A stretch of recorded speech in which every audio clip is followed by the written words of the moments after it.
Hello everyone, welcome back to another stream. Hope you're doing well. So, on last night's stream, we watched a couple videos, with the first being Sin Begets Sin, America, Shadow of the Erdtree, and Power by The Backlog. Then we watched Matter History Explained, Elden Ring Shadow of the Erdtree Lore by Game Plus The Alchemist. Then I think we ended up rewatching Ratatosker's Negative Shadow of the Erdtree review. And then we followed that up with Serlin on Design's game design thoughts about Elden Ring's DLC, Shadow of the Erdtree. So today I figured we could do something a little bit different in addition to watching some videos. So first we'll check out When Was the Gloam-Eyed Queen Defeated by Space Mage Sage. Then You Don't Understand Dark Souls Lore, Humanity and Hollowing. So I tend to have a very different take than most people about humanity and hollowing in Dark Souls, so I can imagine that I'm probably going to have many disagreements about this, but I don't really think it's going to be that big of a deal. I just thought it'd be nice to check out some Dark Souls lore for a change. And then following that, I was potentially thinking about making a mirror board again and doing what I had mentioned either last night or the night before on stream of trying to see what would happen if we take all of the lore at face value in Elden Ring and see what that kind of implies. Now, what I mean by like face value is stuff like the DLC story trailer and whether or not that was Marika's ascension and putting that at the beginning of her reign versus kind of later on and things like that. So if you just kind of take things at a surface level, what kind of a picture does that paint? So, all right. Iman, Dave, and Galaxy Dragon, welcome back in. Yeah, so for anybody who may not have heard, there's been another patch for Elden Ring, and they buffed some like weapons and stuff, but most notably, they also nerfed Radahn. I've not played it since the patch, so I don't know how much easier he is, but I can imagine he's still probably a real difficult guy to fight. But okay, let's go ahead and check out this first video with When Was the Gloam-Eyed Queen Defeated by Space Mage Sage. Wait, did we watch this? I feel like maybe we watched something else by him. Wait, let me double check.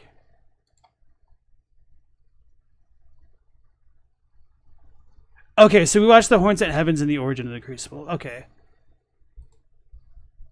Alright, here we go. Hi everyone. One of the biggest mysteries of Elden Ring is the nature of the Gloam-Eyed Queen, from answers ranging from her being the god of Placidusax to her being Melina or Marika or Rani, or even now theories ranging that she's the Abyssal Serpent. But I think to narrow it down, it's worth asking ourselves a more fundamental question, which is when was the Gloam-Eyed Queen defeated? Because if we can figure that out, then I think we can, well, some of the answers we can cross off the list. I like how much he's already kind of hedging his bets. Like, rather than like figuring out everything, some stuff will start to make more sense. Some might become the potential answers. So to talk about when this happened, we have to talk about the Age of the Erdtree and the Golden Order. We have here two sigils, on the left the one representing the Erdtree and on the right the one representing the Golden Order. These might signify two different eras, or... To be fair, I tend to be a little bit cautious of saying that this sigil represents the Golden Order, because that can accidentally give off the impression that it would mean the Golden Order in its totality, and I try to signify them as like the Age of the Erdtree or Ancient Erdtree. Oh no, this would be Erdtree worship because it's the second symbol, and this I just tend to call the Golden Order Fundamentalist sigil, even though I do believe this signifies the start of the Golden Order itself. So hello, goodbye, nice to see you again. How's it going? They're just two different ways of describing Marika's reign. But I think for that we can start with one of the quotes from Miyazaki himself. Okay, so I see where he's going with this. So, two different ways of describing Marika's reign. Many of the spells in Elden Ring are emblematic of certain magical lineages, and those distinctions mean visual differences. The symbols you see in the magic visual effects show those lineages directly. So yeah, so we do know that these do represent different lineages. But of course that might mean different things. They don't necessarily mean these are two separate eras that... Okay, so I was a little bit off. I thought he was going to talk about like the two Elden Lords and the Age of the Golden Order. Let's see. So yes. Hold on, let me back that up a little bit further. I want to read that quote out loud. Of certain magical lineages, and those distinctions mean visual difference. Alright. Many of the spells in Elden Ring are emblematic of certain magical lineages, and those distinctions mean visual differences. If I may digress a bit, there are several magical traditions represented among the sorceries and incantations of Elden Ring. Some sorcery is associated with a magical academy, for instance, while some comes from the royal houses. There are incantations of the Erdtree and incantations of the Two Fingers, just to give a few examples. The symbols you see in the magic visual effects show those lineages directly. And then Jake Peterson and Killer King, welcome back into the stream. Let's try to make sense about the Gek. Famous last words, indeed. Differences. The symbols you see in the magic visual effects show those lineages directly. So yeah, so we do know that these do represent different lineages. But of course that might mean different things. They don't necessarily mean these are two separate eras that appeared at different times. They just might mean that they are like two different traditions. So let's talk about the Golden Order first. When do we know the Golden Order happened? Well, we have Enya's dialogue, which tells us the Rune of Death goes by two names. The other is Destined Death, the forbidden shadow plucked from the Golden Order upon its creation. And then we have the other quote, which is from the Mending Rune of the Death Prince. The Golden Order was created by confining Destined Death. Thus, this new order will be one of death restored. So, we know that the Golden Order was created by confining the Destined Death. And we know from Miyazaki that demigods' immortality stems from having their fated deaths removed from the Elden Ring. So this was the key moment. And we also know from Corrin that he tells us the Golden Order is founded on the principle that America is the one true God. But now let's us ask ourselves, how was the rune sealed? So we get this information from Remembrance of the Black Blade after we defeat Malekith. Malekith was a shadow-bound beast given to its Empyrean. Marika's sole need of her shadow was a vessel to lock away Destined Death. Even then she betrayed him. And we also know that Malekith has defeated the Gloam-Eyed Queen from the God Slayer's Greatsword, sacred sword of the Gloam-Eyed Queen, who controlled the Godskin Apostles before her defeat at the hands of Malekith. We have here a clear correlation. Malekith defeats the Gloam-Eyed Queen. This allows him to seal the Rune of Death. That's why this question of when the Golden Order happened is so important. Because if we now... Well, if Golden Order happened at the birth of the Erdtree, at the very beginning of Marika's reign, but if the Golden Order happened a long time after already Marika, after the birth of the Erdtree, after already Marika's empire was found, then that might give us some different answer as to who the Gloam-Eyed Queen was. And here we also have some information on the Rune of Death. So from the Black Flame items, we have the Black Flame could once slay gods, but when Malekith sealed away Destined Death, the true power of the Black Flame was lost. And from the Godskin Apostle robe, the apostles once said to serve Destined Death are wielders of the God Flame Black Flame, but after their defeat by Malekith, the Black Blade, the source of their power, was sealed away. Yeah, so we know that the Rune of Death gave the Black Flame power of killing gods, but after Malekith sealed it, that power was taken away. And we know also how he sealed it from Malekith's Black Blade. Malekith's Black Blade, which once harbored the power of the Rune of Death, a sad shadow of its former glory. After a fragment of Diff was stolen on that fateful night, Malekith bound the blade within his own flesh, such that none might ever rob Death again. The second part, of course, refers to the Night of the Black Knives, but we're talking here about an earlier period when he still sealed it in his blade, and that's what's birthed the Golden Order ultimately. So yeah, there's a couple bits of ambiguity to talk about that. But first, I wanted to say welcome back to True Connoisseur. Nice to have you again.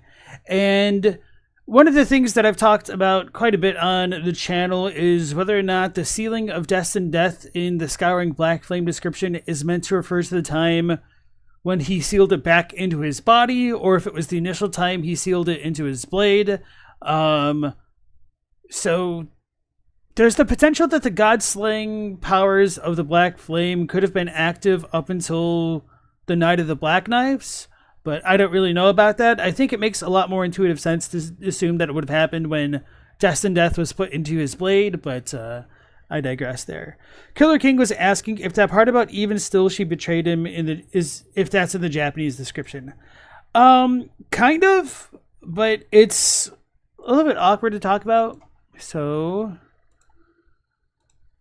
all right. Malekith was the shadow attendant given or conferred to an Empyrean, and Marika wishing for her shadow attendant to be the sealing of Destined Death betrayed that later, essentially. And so, of course, the way that I read it right now is a little bit stilted, but that's just trying to give a more literal approximation. The issue is we don't know what Sore refers to exactly. So I think it's that she's betraying the wish for the Shadowhound beast to act as the seal of Destined Death. And so,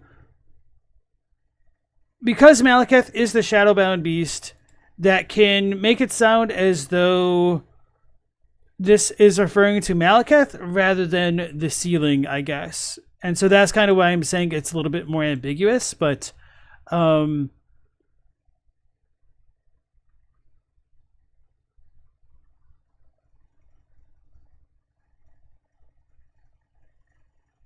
just trying to think, like, syntactically. Yeah, I don't think this would really modify the Shadow Beast as much as it would modify the Desire. So I think it makes more sense to say that she betrays wanting Destined Death to remain sealed, which is kind of a huge flavor difference, but maybe not for a lot of people, which is kind of why I don't really talk about it too much. And then you always took that part as a hint she participated in the Night of the Black Knives, maybe reading too much into it. No, I definitely think there's enough reason to believe that. And if we want to like pull back our lens and make the arguments that Melina is like Marika to some degree, then you could even say Melina's wish to unleash Destined Death is part and parcel of Marika's wish. But, right. Hello said, that made you think that Marika does have something to do with the Night of the Black Knives. All right. Got to get these conspiracy theories out there. All right, here we go. So in summary, the Golden Order begins with the confining of the Rune of Death. So now let's talk about the age of the Erdtree. And again, I do want to point out that there's a slight difference between confining the Rune of Death, because that can make it definitively sound as though it should happen when it's put into Malekith, which has definitely misled people like Tarnished Archaeologist, whereas it should be understood as the removal of the Rune of Death from the Elden Ring. So that's kind of a big pitfall that people can fall into. So we have an interesting item in the DLC that tells us a bit about the birth of the Erdtree. The Erdtree seed of Stalmus Menu was presumed to be an object of myth. This age-old artifact also depicts the two fingers, perhaps harking back to the birth of the Erdtree. So in the DLC we found out that the two fingers did have some impact on the birth of the Erdtree, but, well, when was it birthed? And here we have a few item in the descriptions in the base game. So here in the smithing stone we have this words thought to have been used to hone the weapons of the champions of the war against the giants at the birth of the Erdtree. So we already know the basics, that the birth of the Erdtree correlates with the war of the giants. And we actually hear some interesting things about the early times of the Erdtree. So Here we have an icon shield, which tells us the great shield painted with the divine scene that the recipients of a blessed tear from the Erdtree, an item that looks back fondly on the age of plenty. And this depiction kind of throws me for a loop based off of what we see in the the Shadow Realm. So maybe the two trees were still one at this point and it just looks different. But either way, it doesn't really match up super well with what we see of the current Erdtree, nor does it match up super well with what we see of the Shadow Tree. So the beginnings of the age of the Erdtree was the ages of plenty. And it's kind of interesting because on this shield we can see that the Erdtree actually doesn't look the way it looks in the game. It's actually wooden and it has just sap pouring out of it. And then we in another entry we have a reference to this, which is the Great Club. While it may seem sacrilegious, this weapon is said to be a withered branch of the Erdtree. And as we can see, it looks like a normal tree again. And if I remember correctly, the Great Club says it'll never snap, which I think is really ironic because it's essentially a snapped off bit of the Erdtree. But I might be misremembering the clubs. Who knows? This might explain why it's considered sacrilegious, because it reveals the fact that the Erdtree used to be a normal tree. And then we have the Erdtree's favor item, which tells us a bit about the sap. It is said when the age of the Erdtree began, such blessings were personally bestowed upon the recipients by Queen Marika herself. And in this talisman we see Marika pouring some sap. But let's continue with what we know about the beginning of the age of the Erdtree.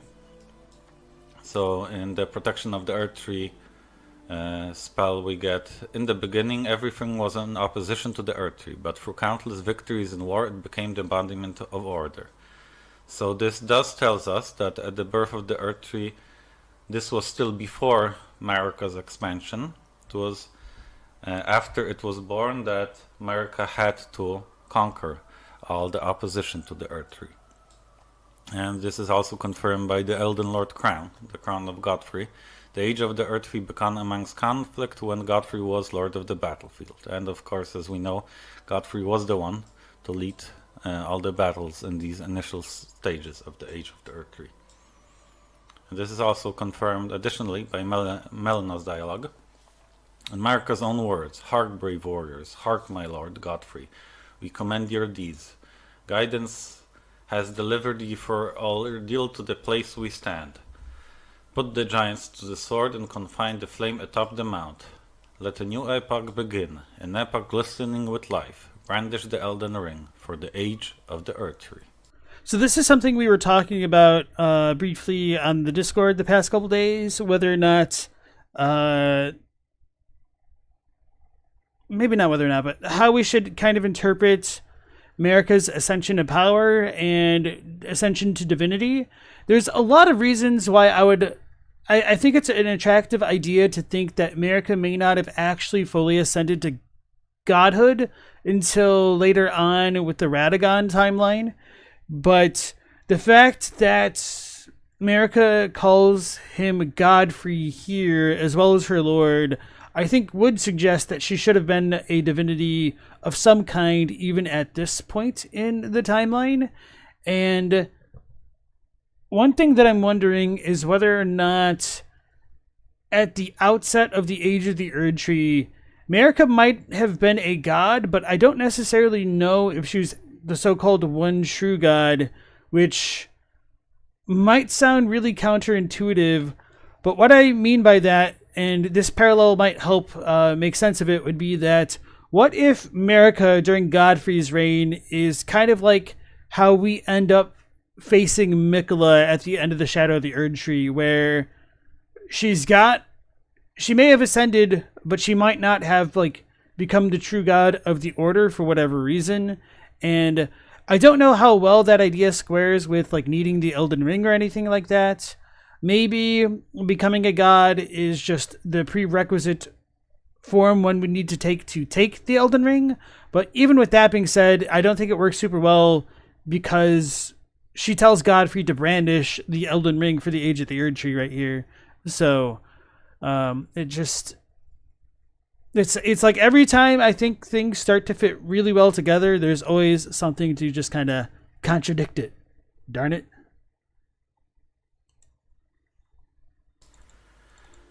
And we also get some final confirmation in one of the Storm monuments. The war against the giants, champions battle, trolls betray, fire vanquish, the era of the Erdtree begins. So what does this tell us in the end? Well, in summary, the birth of the Erdtree was during the war with the giants, and the age of the Erdtree starts at its end. And when we think about it, it makes kind of sense, since we know in the base game that the fire of the fell god is ultimately what leads to the burning of the Erdtree. So, to contradict myself, and sorry to cut my guy off here, I guess brandish the Elden Ring for the age of the Erdtree might be a command to go get it and brandish it. Let me double check the Japanese.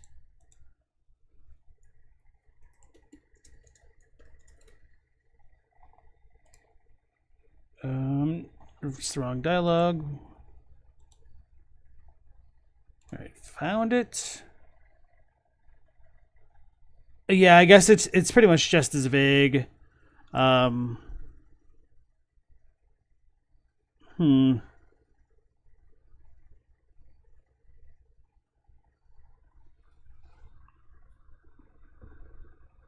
don't know. Because why do they need to first defeat the giants to then begin their age of glistening life?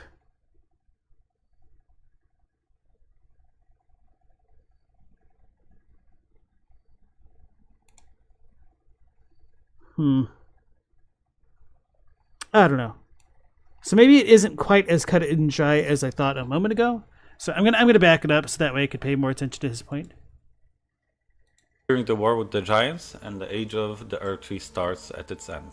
And when we think about it, it makes kind of sense, since we know in the base game that the fire of the fell god is ultimately what leads to the burning of the Erdtree. So it makes sense that Marika would want to quell the fire first, so that the main power that would be able to destroy the Erdtree would be sealed. So we've got the basics down, but we still can't really connect these two eras together yet. We know that the age of the Erdtree started either probably early in Godfrey's reign, or during it later on, or slightly before he became Elden Lord. But as for the Golden Order, we really can't say if it was before the age of the Erdtree, if it came after it, and if it came after it, how long after it, or if they started at more or less the same time. So for that we need to look at some other evidence and try to find when this Golden Order might have started.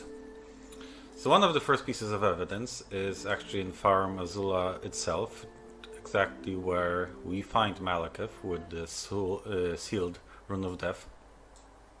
And we see some of the Erdtree forces there.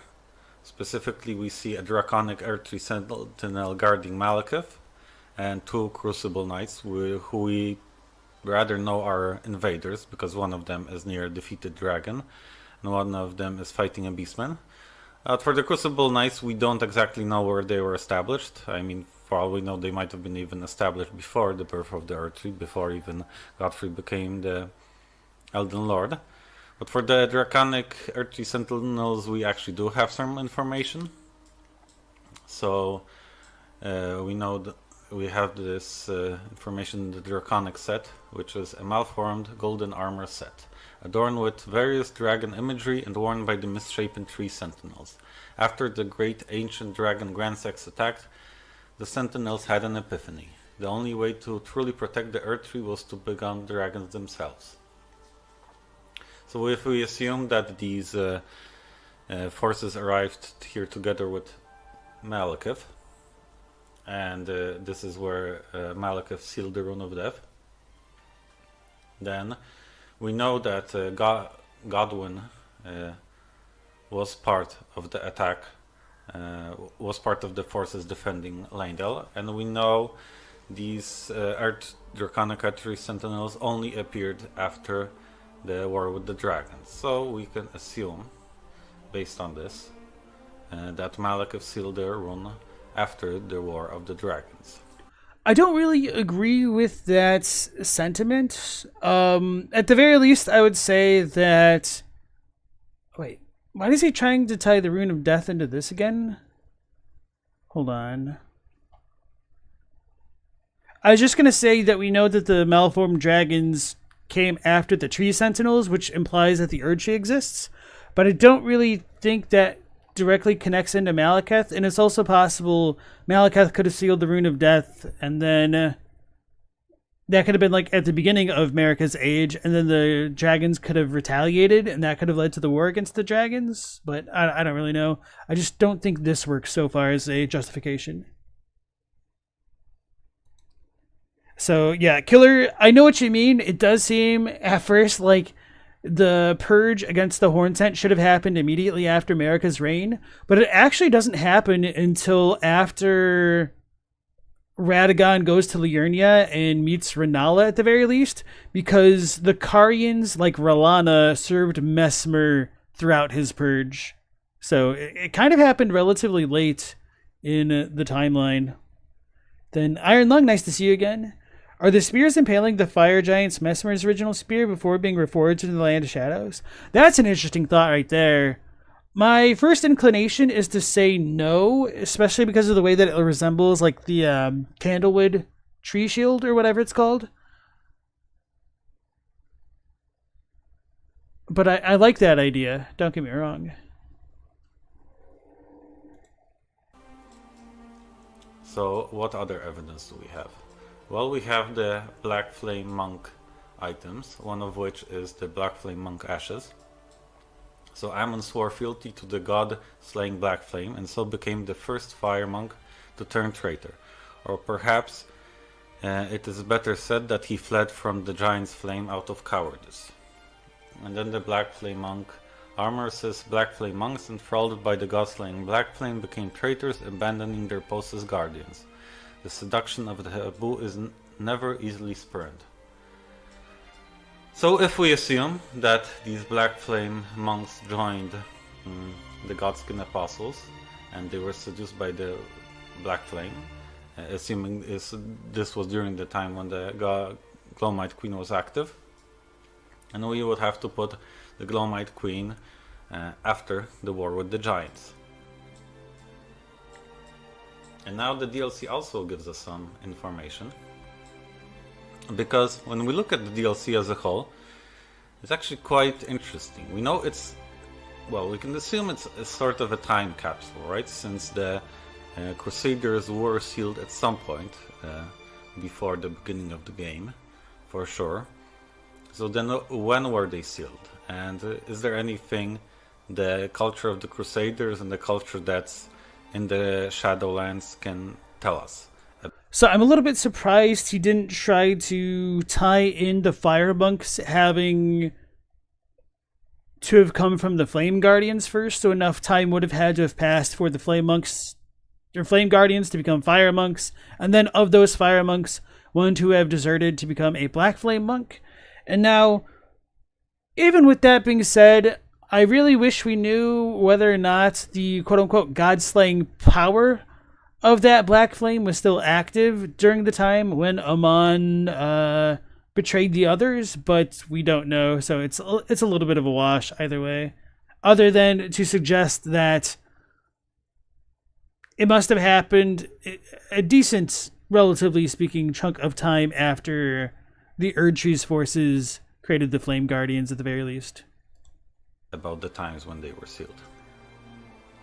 Well, first of all, we know that the Crusade, we know that Messmer knew Radahn, So it was probably sealed after Radahn's birth, so already after the Lyrian Wars, after Rennala's marriage to Radagon. And since we see virgin abductors also in the game, it's possible this was after the birth, or after even Rykard was an adult. In fact, we know Gaius studied with Radahn gravity magic, so he must have been even not just after his birth, but after at least he was like a teenager or an adult.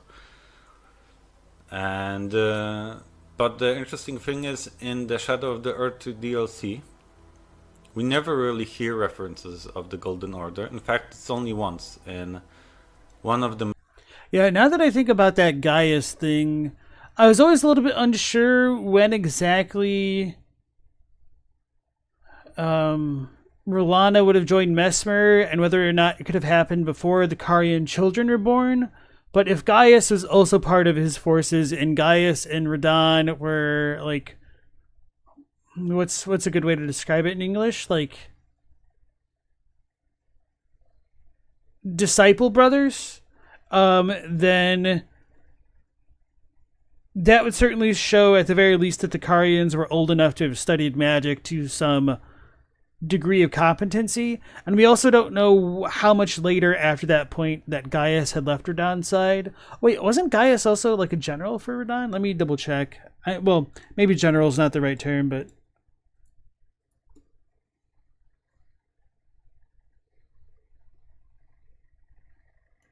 oh no, he was Mesmer's leader of men. Okay.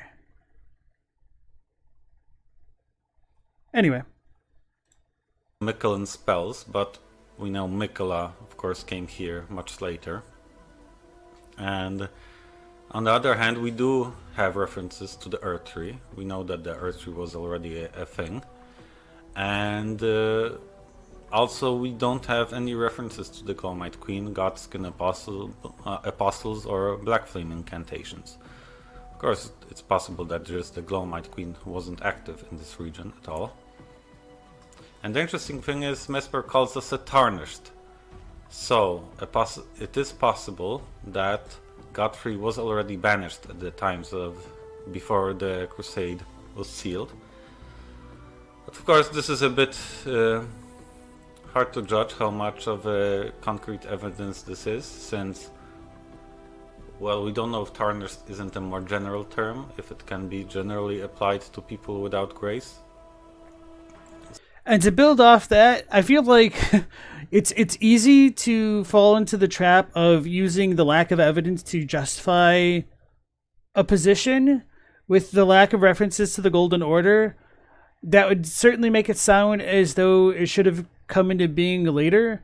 But on the flip side of things, there's also no references to the Gloam-Eyed Queen. So can we really say she was even active before the Crusade times, which came later? So I guess it's a bit of a double-edged sword depending on which way you want to face it.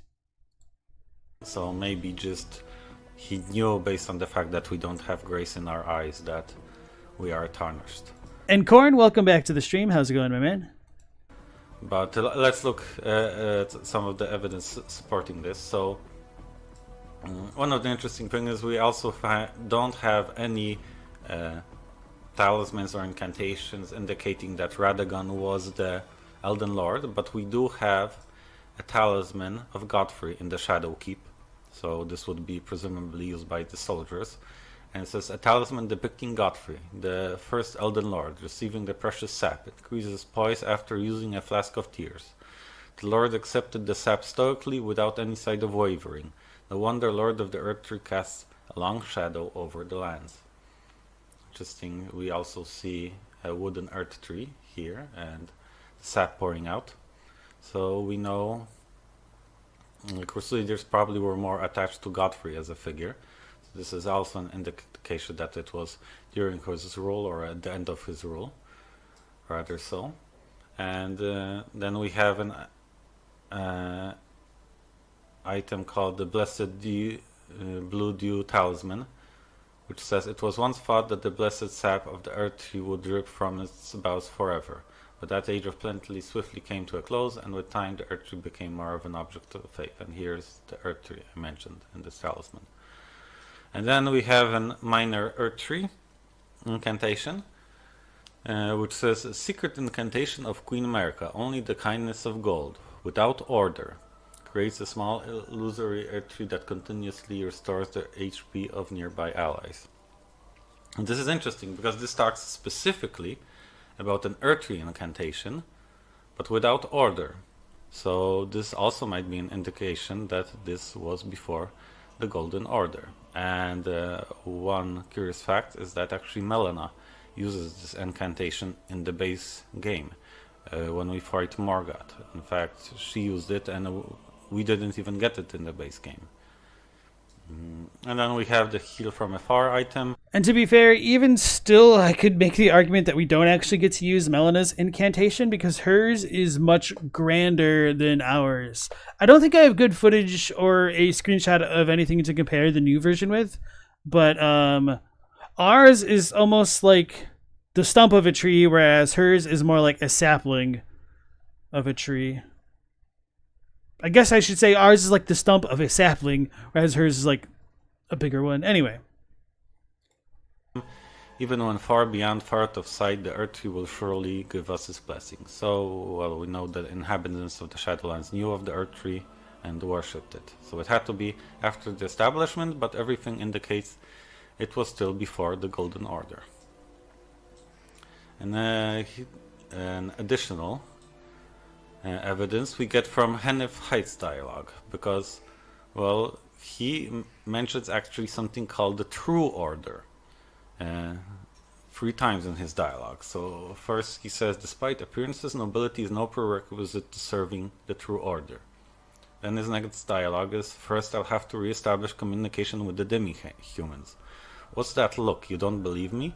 Well, under the Erdtree, commingling with the demi-humans is made possible. Even the vulgar shall not be left behind on the role of the True Order. And then finally, enter into my service and... Alright, so I just looked at it. I don't really know how relevant this is, and I'm not saying that to knock back at our creator friend here, but I was a little bit curious because True Order is capitalized, at least in this one passage that I just looked at, but there's a little bit of a difference where Chitsujo does mean order. It's not the same kind of Ritsu, which kind of means law, but is used for like the law of causality or the golden order, that kind of thing. And rather than Tadashi meaning true, it's more like the just order or the righteous order. And so I know Muriel does call it the Order of the Erdtree using Chitsujo. Actually, let's just do this. Just see what else it pops up in. So what, we've got 11 results. So that's still Kenneth Height, same thing. And then... yeah, same thing.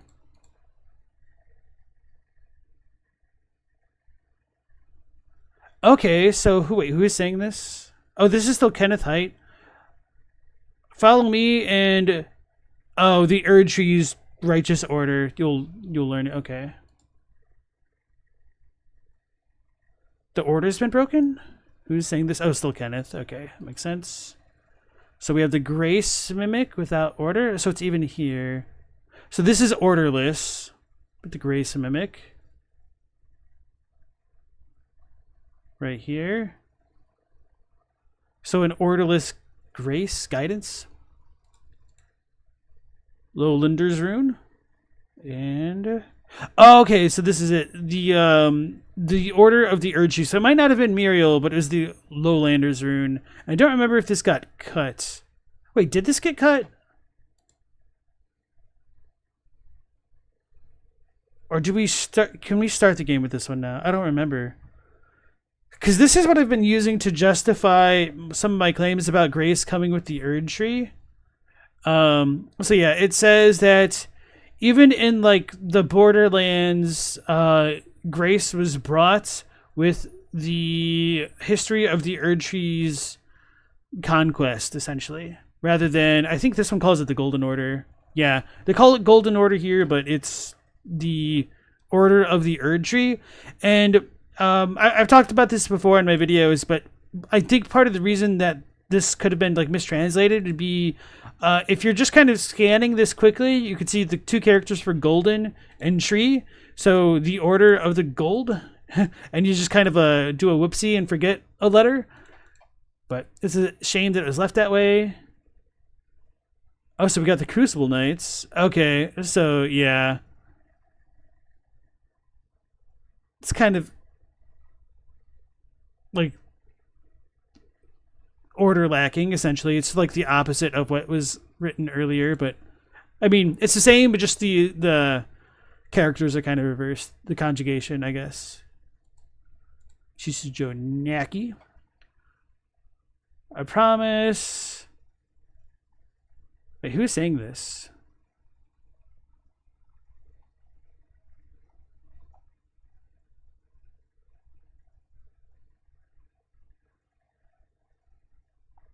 Killed a god? Oh, is this the cut dude?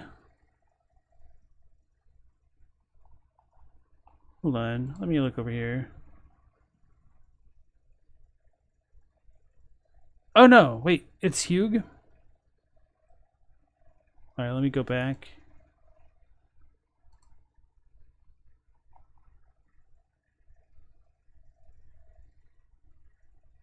Is this still Hugh?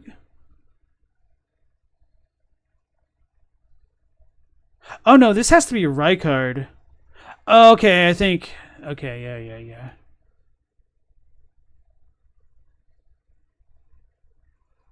Okay. So anyway, that's pretty. It's. I don't know where I'm going with this, but anyway, not that big of a deal. Hey Hilko, nice to see you again. Learn the workings of the Erdtree's true order.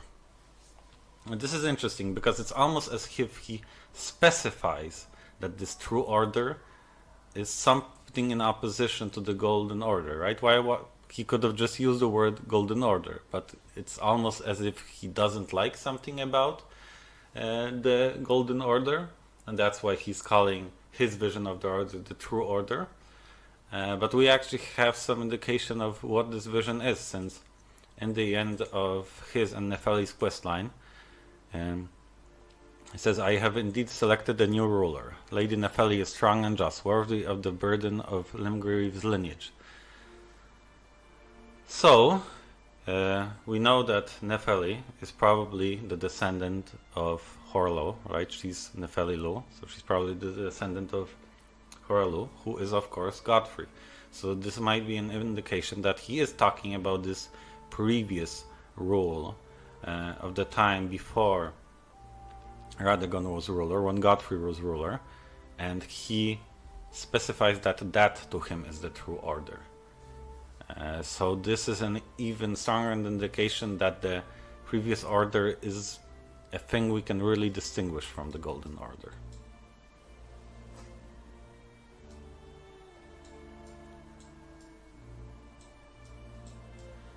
Okay, and now let's talk a bit more, because I've been giving all Ooh-wee, I'm excited. All these indications about, well, more where the Erdtree was, Age of the Erdtree, how it was set, but not so much about the Golden Order itself. So we have some strong ties between the Golden Order and Radagon. So Radagon himself is called Radagon of the Golden Order, and in fact in the Japanese translation it would be more something along the lines of Radagon the Golden Order. And I would almost go so far as to argue that it should be written the other way around, where it's like the Golden Order, comma, Radagon, because of the way that it's written. But yeah. Actually, yeah, from what I know, if you would to describe him Radagon of the Golden Order, you would write it somewhat differently. Right, and one way that I often compare the situation with Radagon would be with what you get with Loretta, Knight of the Halig Tree. So let me look up her boss title. Right.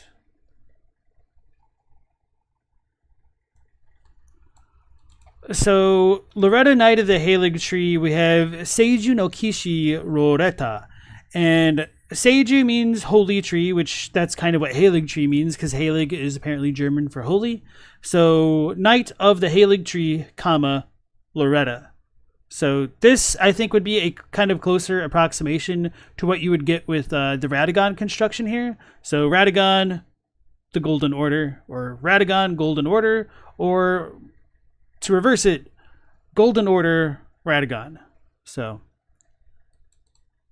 I think that these are essentially two interchangeable titles. In that way, you could refer to Loretta purely as the Knight of the Halig Tree or just as Loretta, and they can both stand on their own. And same thing with Radagon and the Golden Order.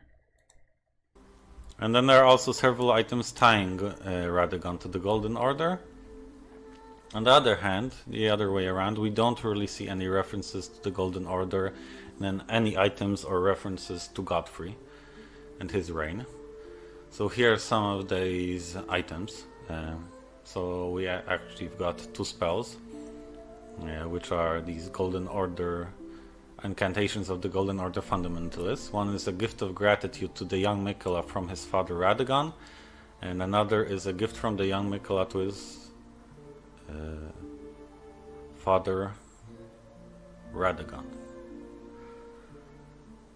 So these were gifts that Mikola gave to Radagon and Radagon gave to Mikola, and we know of course that Mikola was the son of Radagon and Marika. And then we have the Golden Order Greatsword. So the Greatsword made of light, modeled after the Elden Ring itself, forged by King Consort Radagon to proudly symbolize the tenets of the Golden Order. So we know that the Golden Order was something important to Radagon. In fact, we know that this sword previously used to be the sword that Renala gave him, probably similar to the one that the Darkmoon Greatsword that Ranni gives us. So he was even willing to transform the sword to reflect the Golden Order. And then we have Melena's dialogue as well. So she says, "O Radagon, Leal Hound of the Golden Order, thou art yet to become me, thou art yet to become a god. Let us be shattered, both, mine other self." So even Melena, or even Marika actually referred to Radagon as a hound. I just want to say that I absolutely love the design of the Golden Order Greatsword. It's so peak. I just kind of wish that it had the Sacred Relic Blades Ashavor. Not to say that this one's bad at all. It just is a little bit sad how much it gets power crept, unfortunately. Of the Golden Order. So this gives us a strong indication that the Golden Order is more tied to Radagon. And I think for now that we have context for both Radagon and Godfrey, I think we can look at them both as characters. Well, what do we know about? I can't help but laugh that perfection is misspelled as perdfection. Just the irony of it.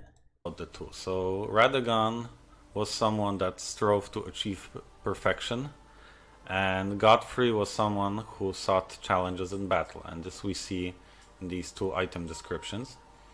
So in Radagon's icon, we see that as the husband of Renala of Caria, the red-haired dragon, Radagon studied sorcery, and as the husband of Queen Marika, he studied incantations. Thus did the hero aspire to be complete. Right? So he was someone who combined the academic knowledge of Rhea Lucaria with the faith of Marika, and wanted to create something higher than that, something that would combine both faith and knowledge.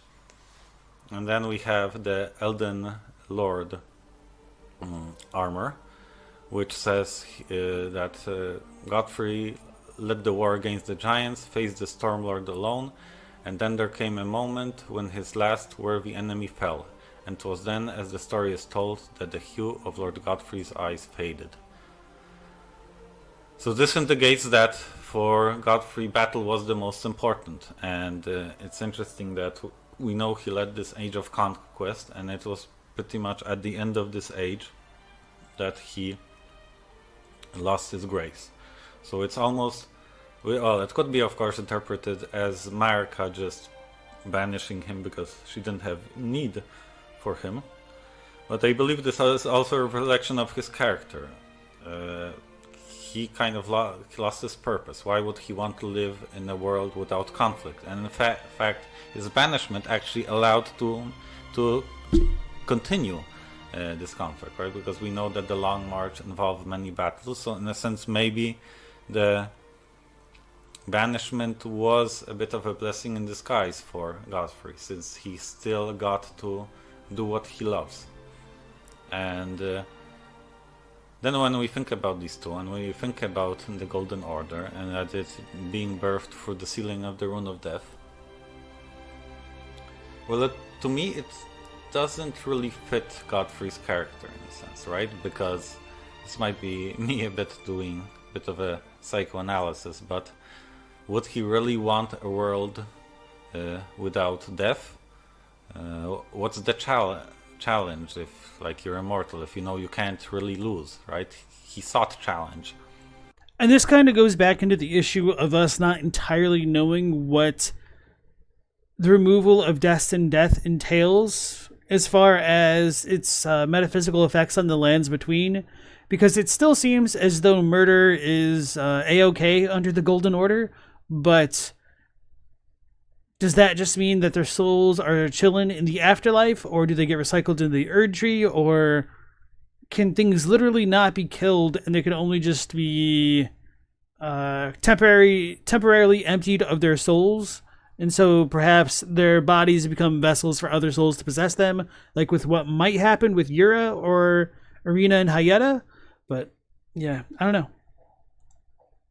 And also he led the Crucible Knights, and the Crucible is this more natural state of, at least it represents this more natural state of life. On the other hand, Radagon achieved perfection, so the sealing the Rune of Death and Marika becoming eternal. This is just more fitting in my mind to his character. These gods becoming almost like perfect beings. Yeah, and one thing that's been weighing on my mind a lot with like watching this video in particular is that line of Marika being recognized as the one true God. Damn it, what was it that Corrin said? One true God.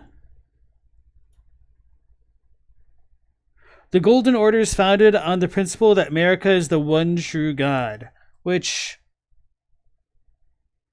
kind of on its face implies that there was another god to challenge her legitimacy. And of course, for the longest of times, I thought that was more of a reference between Marika's dual nature with Radagon.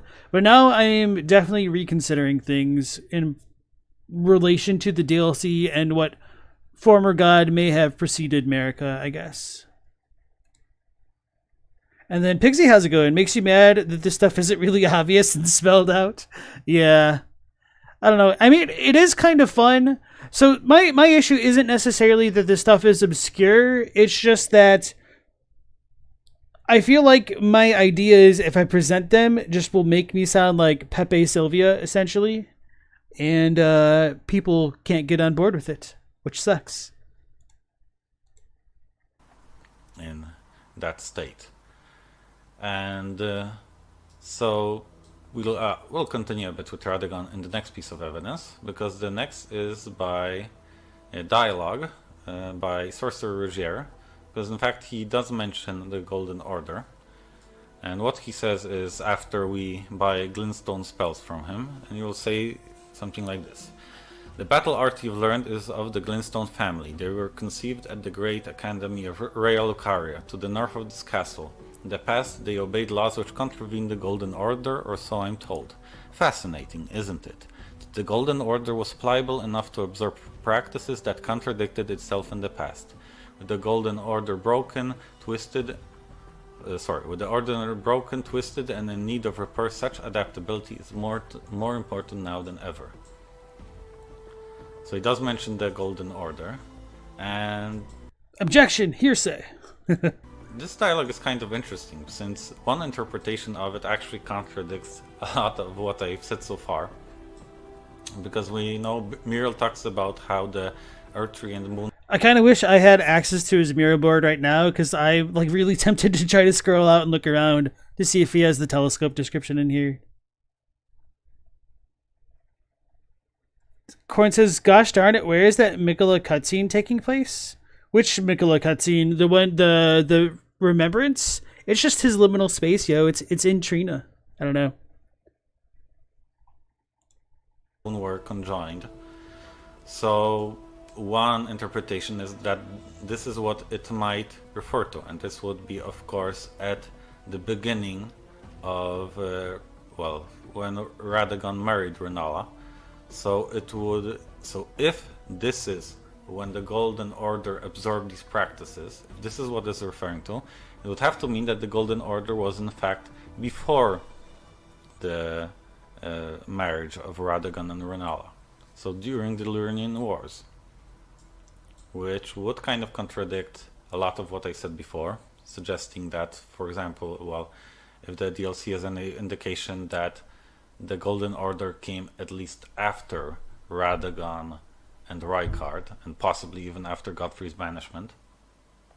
But I believe we have to look at this in another way, because it's really hard. We have this one piece of evidence, and this phrasing is a bit, tricky to analyze, and I believe in this case it's more sensible to try to fit it into all the other evidence we get. And I think what this talks about actually is Golden Order fundamentalism. So we have this concept mentioned in the Golden Order seal, a formless sacred seal depicting the ceremonial observation of order enhances golden fundamentalist incantations. Fundamentalism is scholarship in all but name. Scales incantation using both intelligence and faith. And we know that the fundamentalist has two laws. One is a regression, the pull of meaning, that all things yearn to converge, and the other is causality, the pull between meanings, that which links all things in a chain of relation. And this all fits with the description that we had before of the Radagon icon, where he studied sorceries, and then he studied incantations, and that's why the seal scales from both intelligence and faith, because Radagon, through this knowledge, and then this might be what we're referring to, right? That the Golden Order absorbed these practices that contradicted it in the past, which would be the incantations of Rhea Lucara, and this allowed the formation of Golden Order fundamentalism, so during Radagon's reign.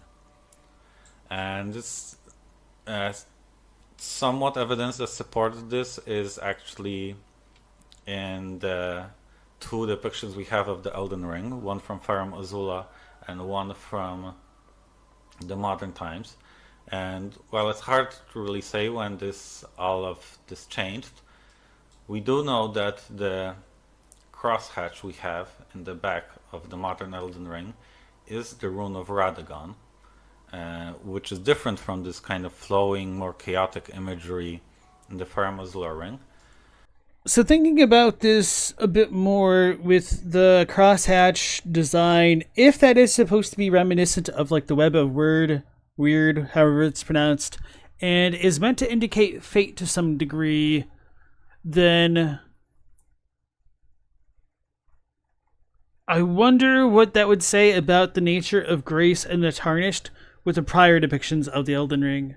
Now, as I've said before on some of my streams, I have been unsure whether or not this is supposed to depict Godfrey's Elden Ring or an older version in Farum Azula that's more specific to Farum Azula, because in the concept art at least, it doesn't quite look like the rings in the very center are four like equidistant ones. It does kind of resemble this a bit more, but there is, of course, a big grain of salt to take with looking at concept art versus what we get in the final version of the game. So I tend not to think of that too seriously. And setting that aside, this thing kind of does resemble Marika's Mischief Veil but not really.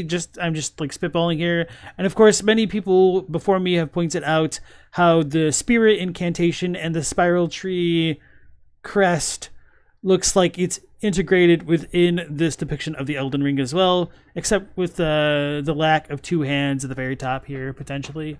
So, yeah, going back to Grace and Fate, if this is supposed to be the Web of Weird, does that show the Elden Ring conquering Fate?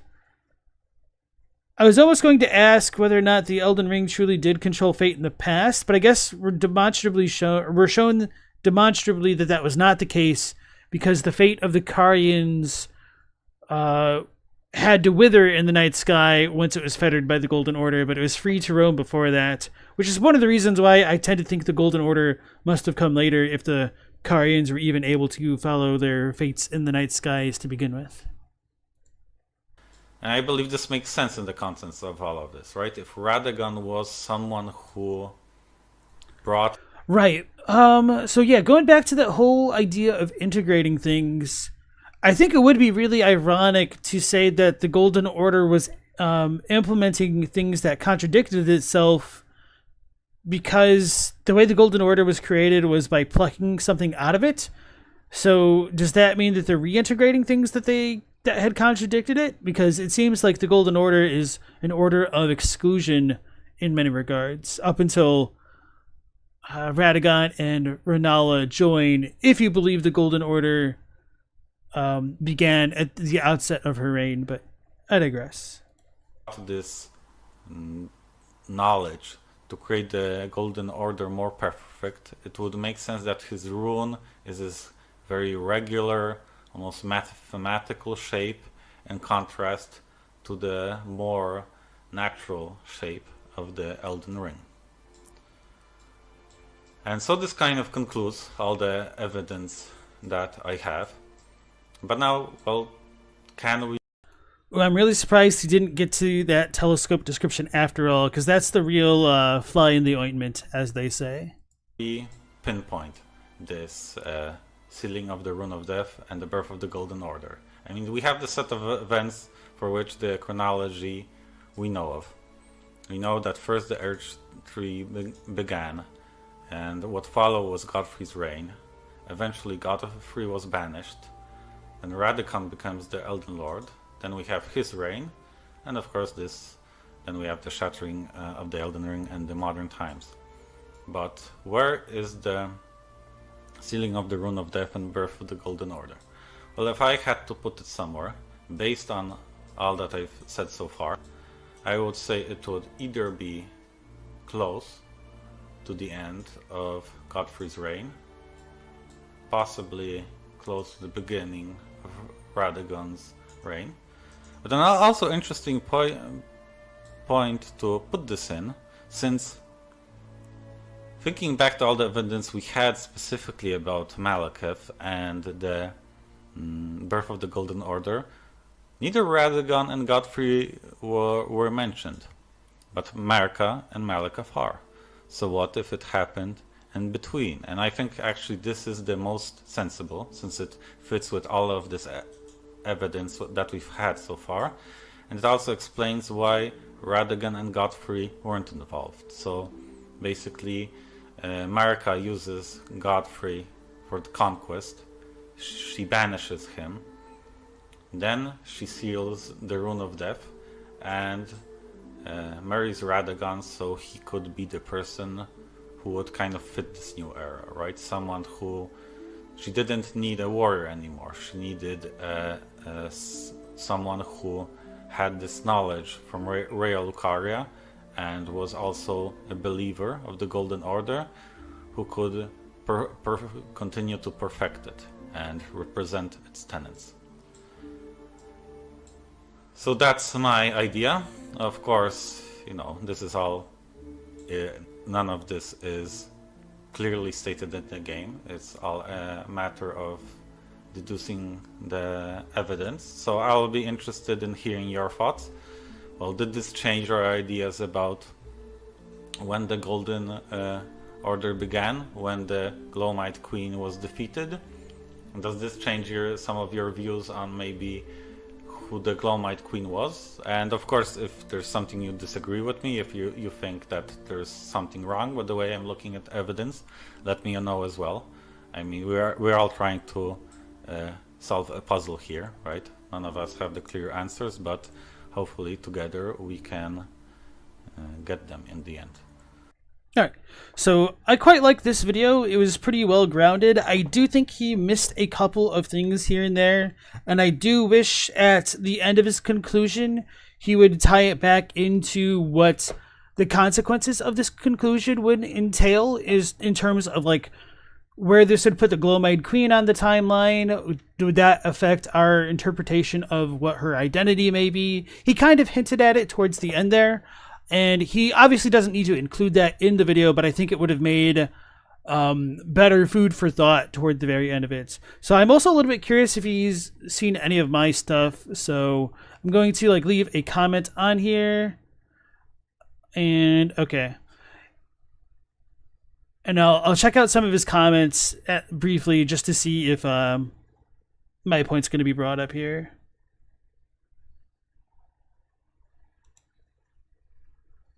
All right. I have added a note under the video based on one of the interesting points brought up by Blacklisted Soup. You think this might help us clarify the timeline a bit, though it definitely does raise additional questions. Blacklisted Soup has brought up a vital piece of evidence in the comments. There's an interview. Okay, I don't really care about the interview because it's garbage. Not really, but I mean, I think people get the wrong interpretation from it. Okay, this is not actually quoting it. In the sort of... Okay, I'm just blind. In the sort of the heyday of the Golden Order of the Lands Between, there were two Elden Lords, and Godfrey was the first of these.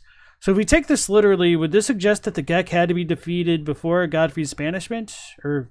this would suggest that. So now we would have to situate it somewhere after the War of the Giants, attack Grandsax, and the Crusade, but before Godfrey became a Tarnished. This, of course, brings up some interesting questions. Why is Godfrey never associated? Blah, blah, blah.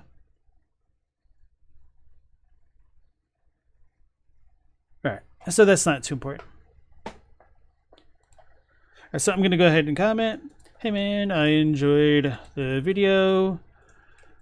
Curious if you've ever watched any of mine that touch on the subject, because if not, I find it interesting how we've come to similar conclusions.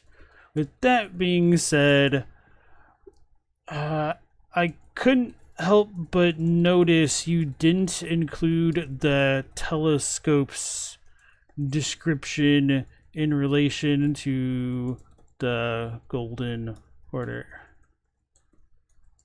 So let me get my telescope description.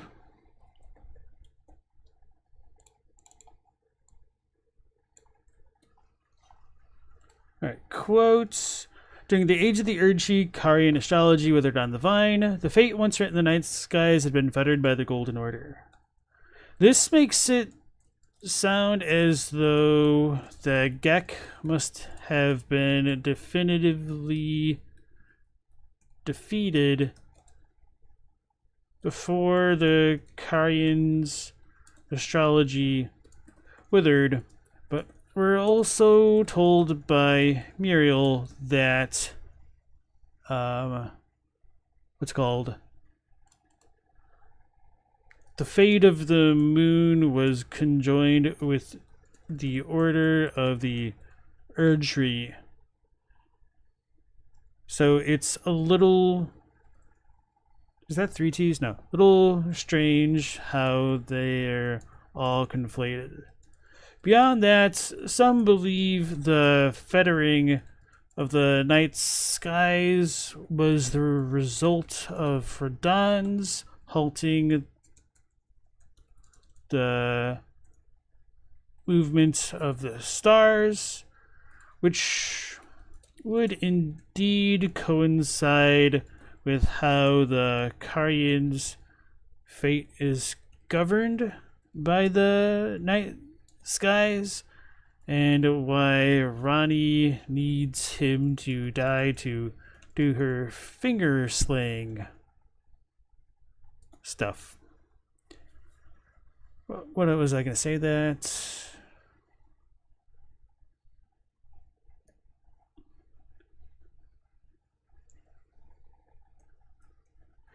Even so, I still tend to believe the rod was removed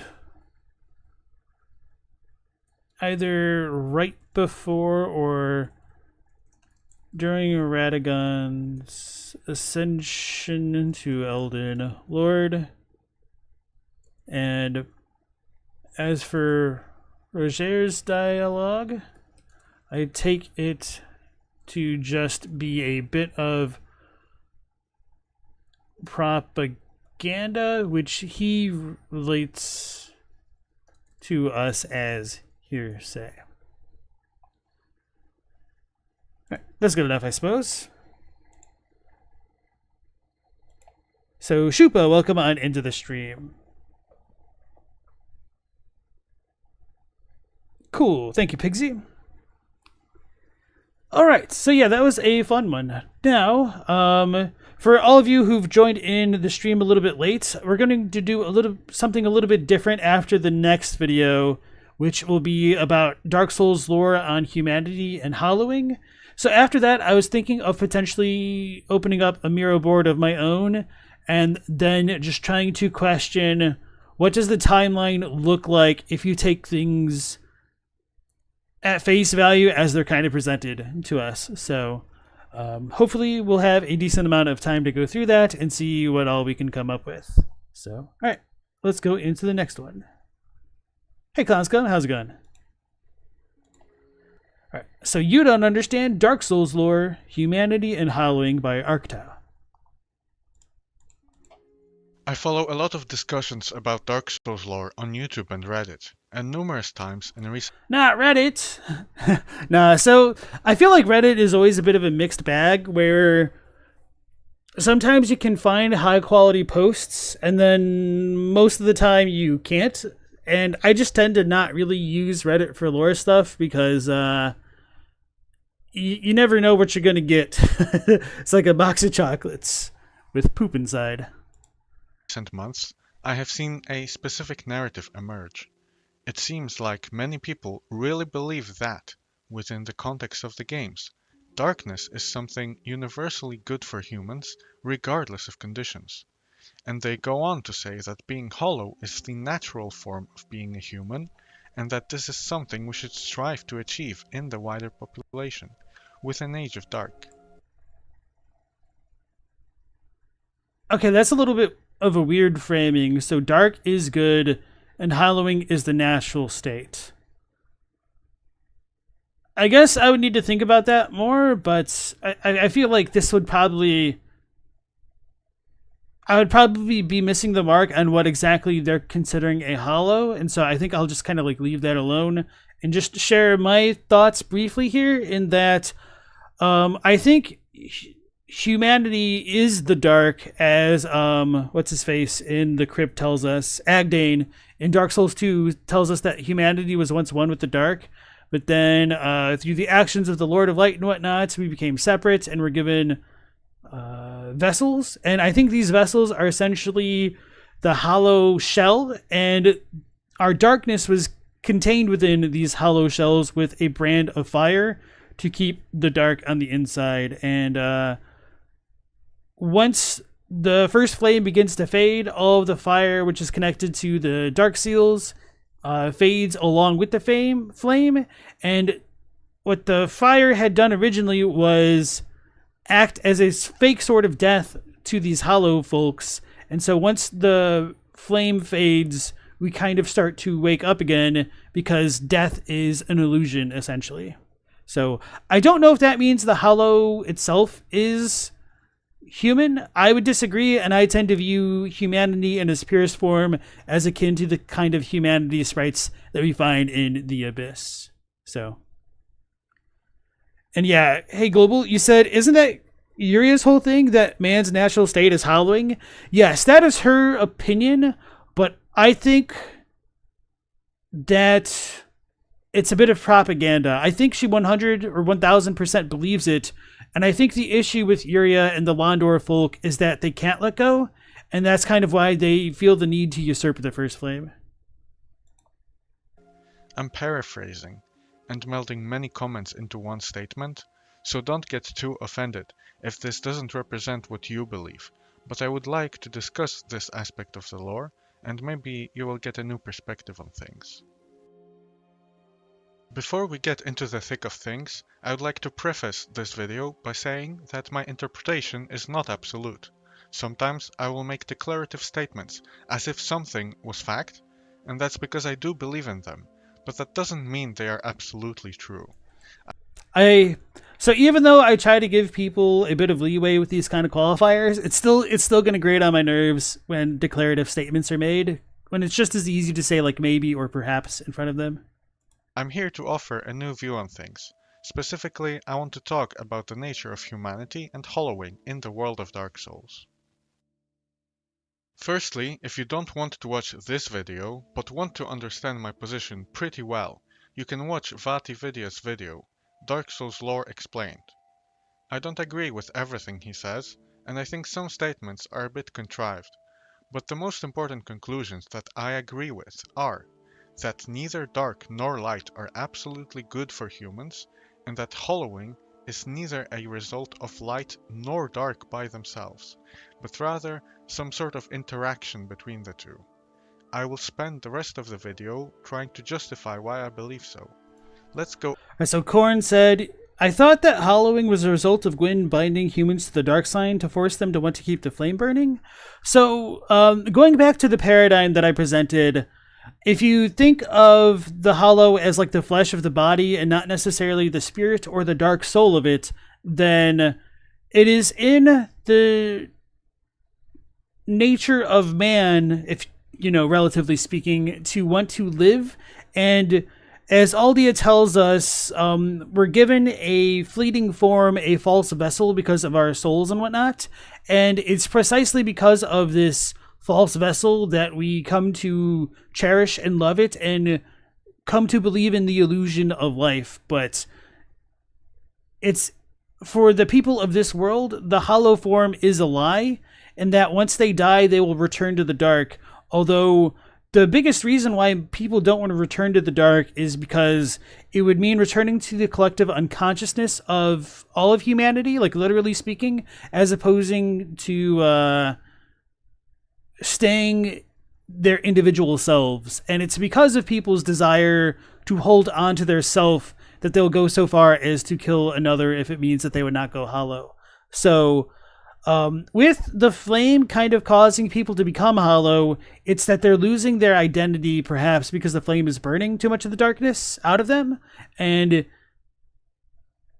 that's kind of like the problematic thing. They become zombies. They're no longer like themselves. So people think that if they have the first flame, people will stop coming back to life and hollowing, not truly understanding that the reason they're even dying to begin with, in my opinion, I believe, is that the flame is giving them a false perception of death that doesn't actually affect humans.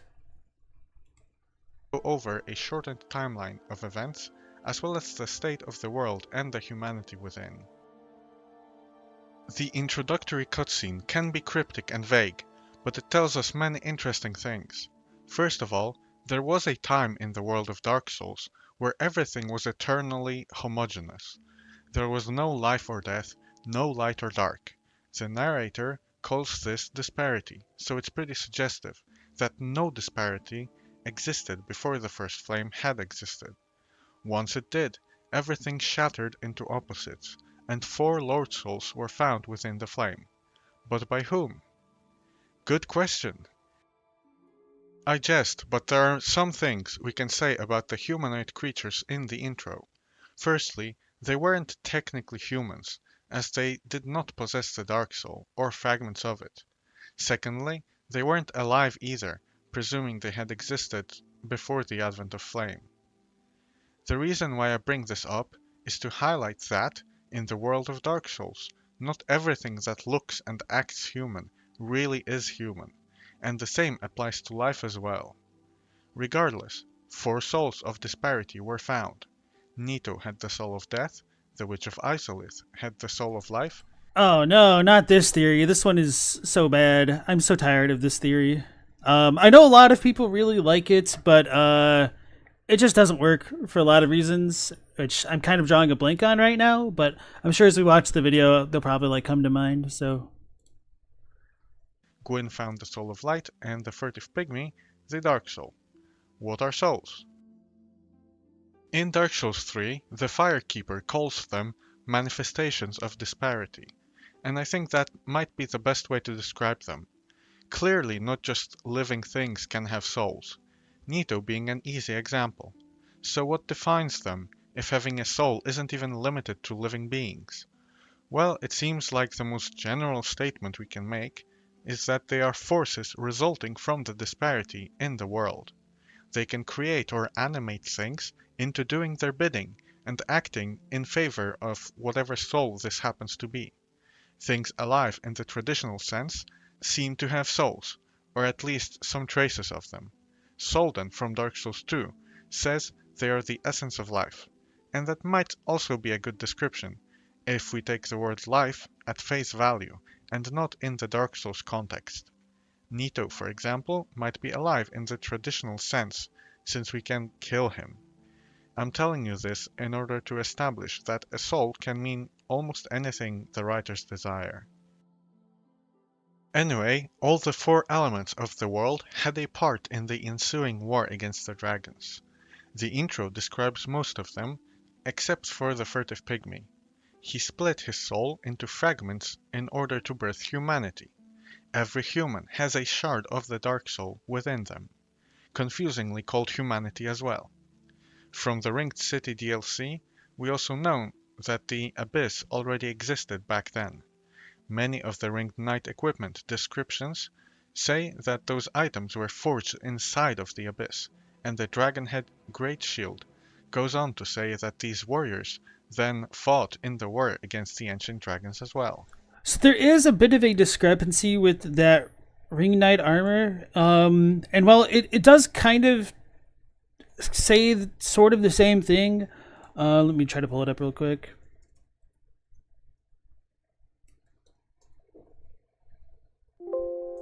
Whoopsies. Oh, I need Ring Knight, not City, huh? I should have just typed in the Abyss, huh? Okay, so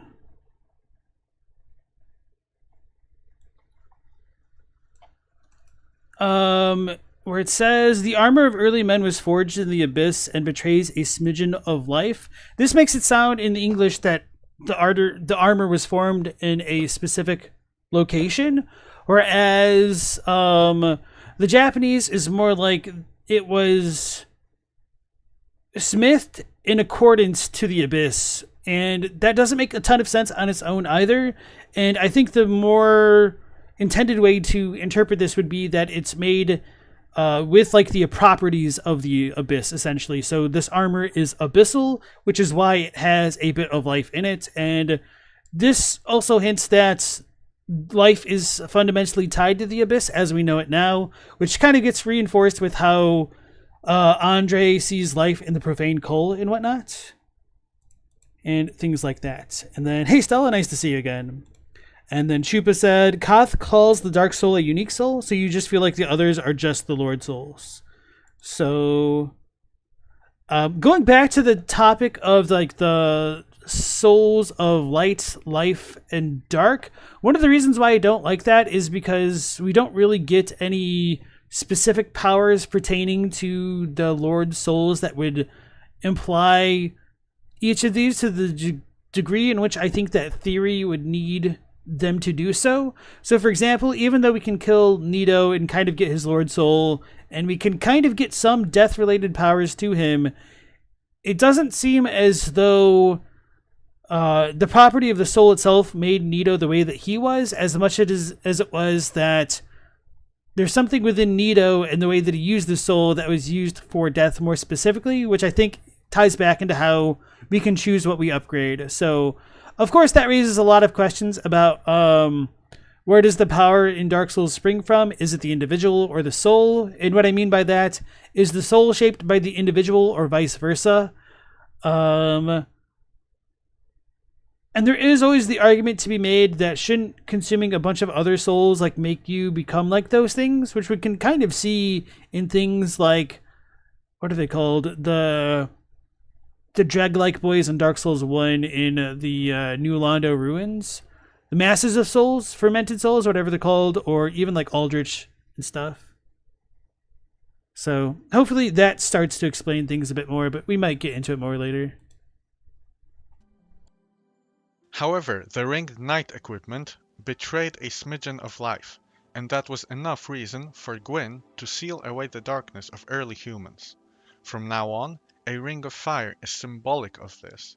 This symbol will appear many more times, so this might just be one of the most important events of the series. Unfortunately, exactly what sealing away the darkness actually entails is very unclear. Regardless, what is clear is that this was an unnatural interference. The consequences could have been negligible or massive for the wider human population, but whatever happens to humans from now on might be a result of this unnatural state, including hollowing, which we will get to later. From now on, when I refer to natural or default states of humans, it will be whatever state they were in prior to this event. It's important to stress the fact that the Abyss had already been in existence at this point in the timeline, which might as well be right after humans came into existence at all. To me, this marks a consistent pattern of humanity being related to the Abyss far more than to undeath. The Abyss seems to be more inseparable from humanity than undeath itself. But we will get back to this later. I would also like to mention at this stage the Dark Hand item. It's heavily related to the Abyss, and the description makes it clear that the art of life drain had existed even in the Age of Ancients. This strengthens the connection between the Abyss, darkness, and the human emotion of want, the significance of which will be explained later. I'm excited. Yeah, the theme of want is really fun. So just to give a bit of context as to the way that I view the Abyss, because this might color one's perception of it, and obviously people are free to disagree with me, because I know many do. I tend to think of the world of Dark Souls before the Age of Fire as like a complete vessel, and I think once the first flame comes into being, it casts light and dark onto the world. Now, with that being said, I don't know whether or not darkness literally comes from the first flame, or if it's merely made distinct by the light produced by the flame, and that of course is up for debate. But what I mean about the world kind of being a vessel, I think is more analogous to the idea of form and formlessness. And I talk about this in my video about the Abyss and the deep and the dark of Dark Souls, in that if you have the world during the Age of Ancients, and it has neither light nor dark, but it contains everything, I would believe that to be the original Abyss.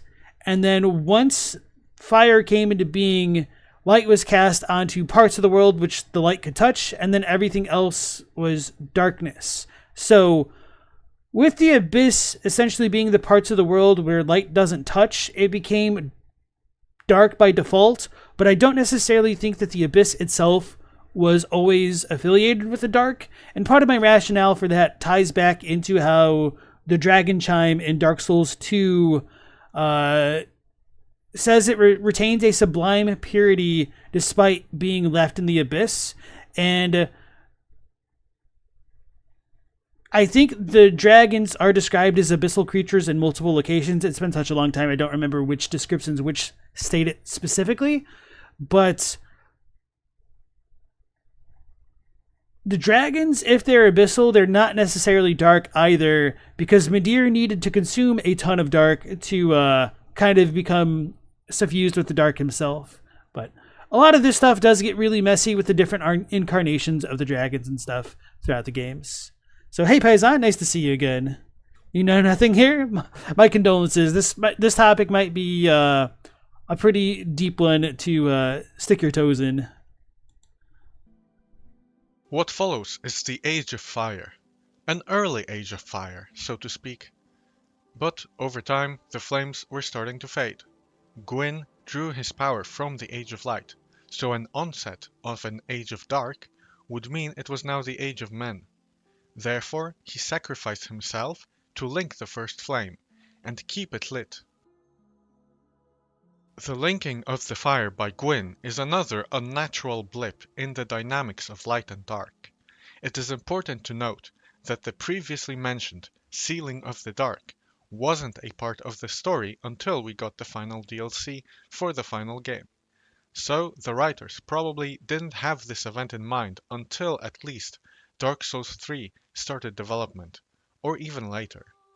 Until this point, the linking of the fire was the original first sin, so to speak, the original curse, the original mistake.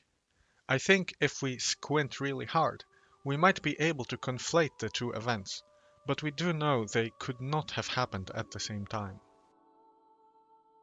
The word link is a very odd choice to describe an action of kindling. It seems so deliberately weird that it suggests there must be some deeper meaning to this word. So, what was the fire linked to? I was watching one of Vati's videos, where he posits that the fire might have been linked to humanity.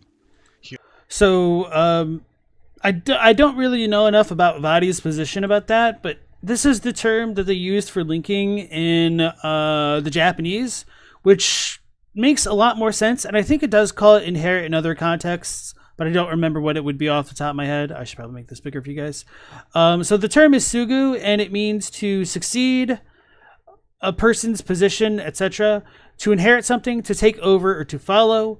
It can also mean to repair something, as in to mend them, or to patch, like clothing.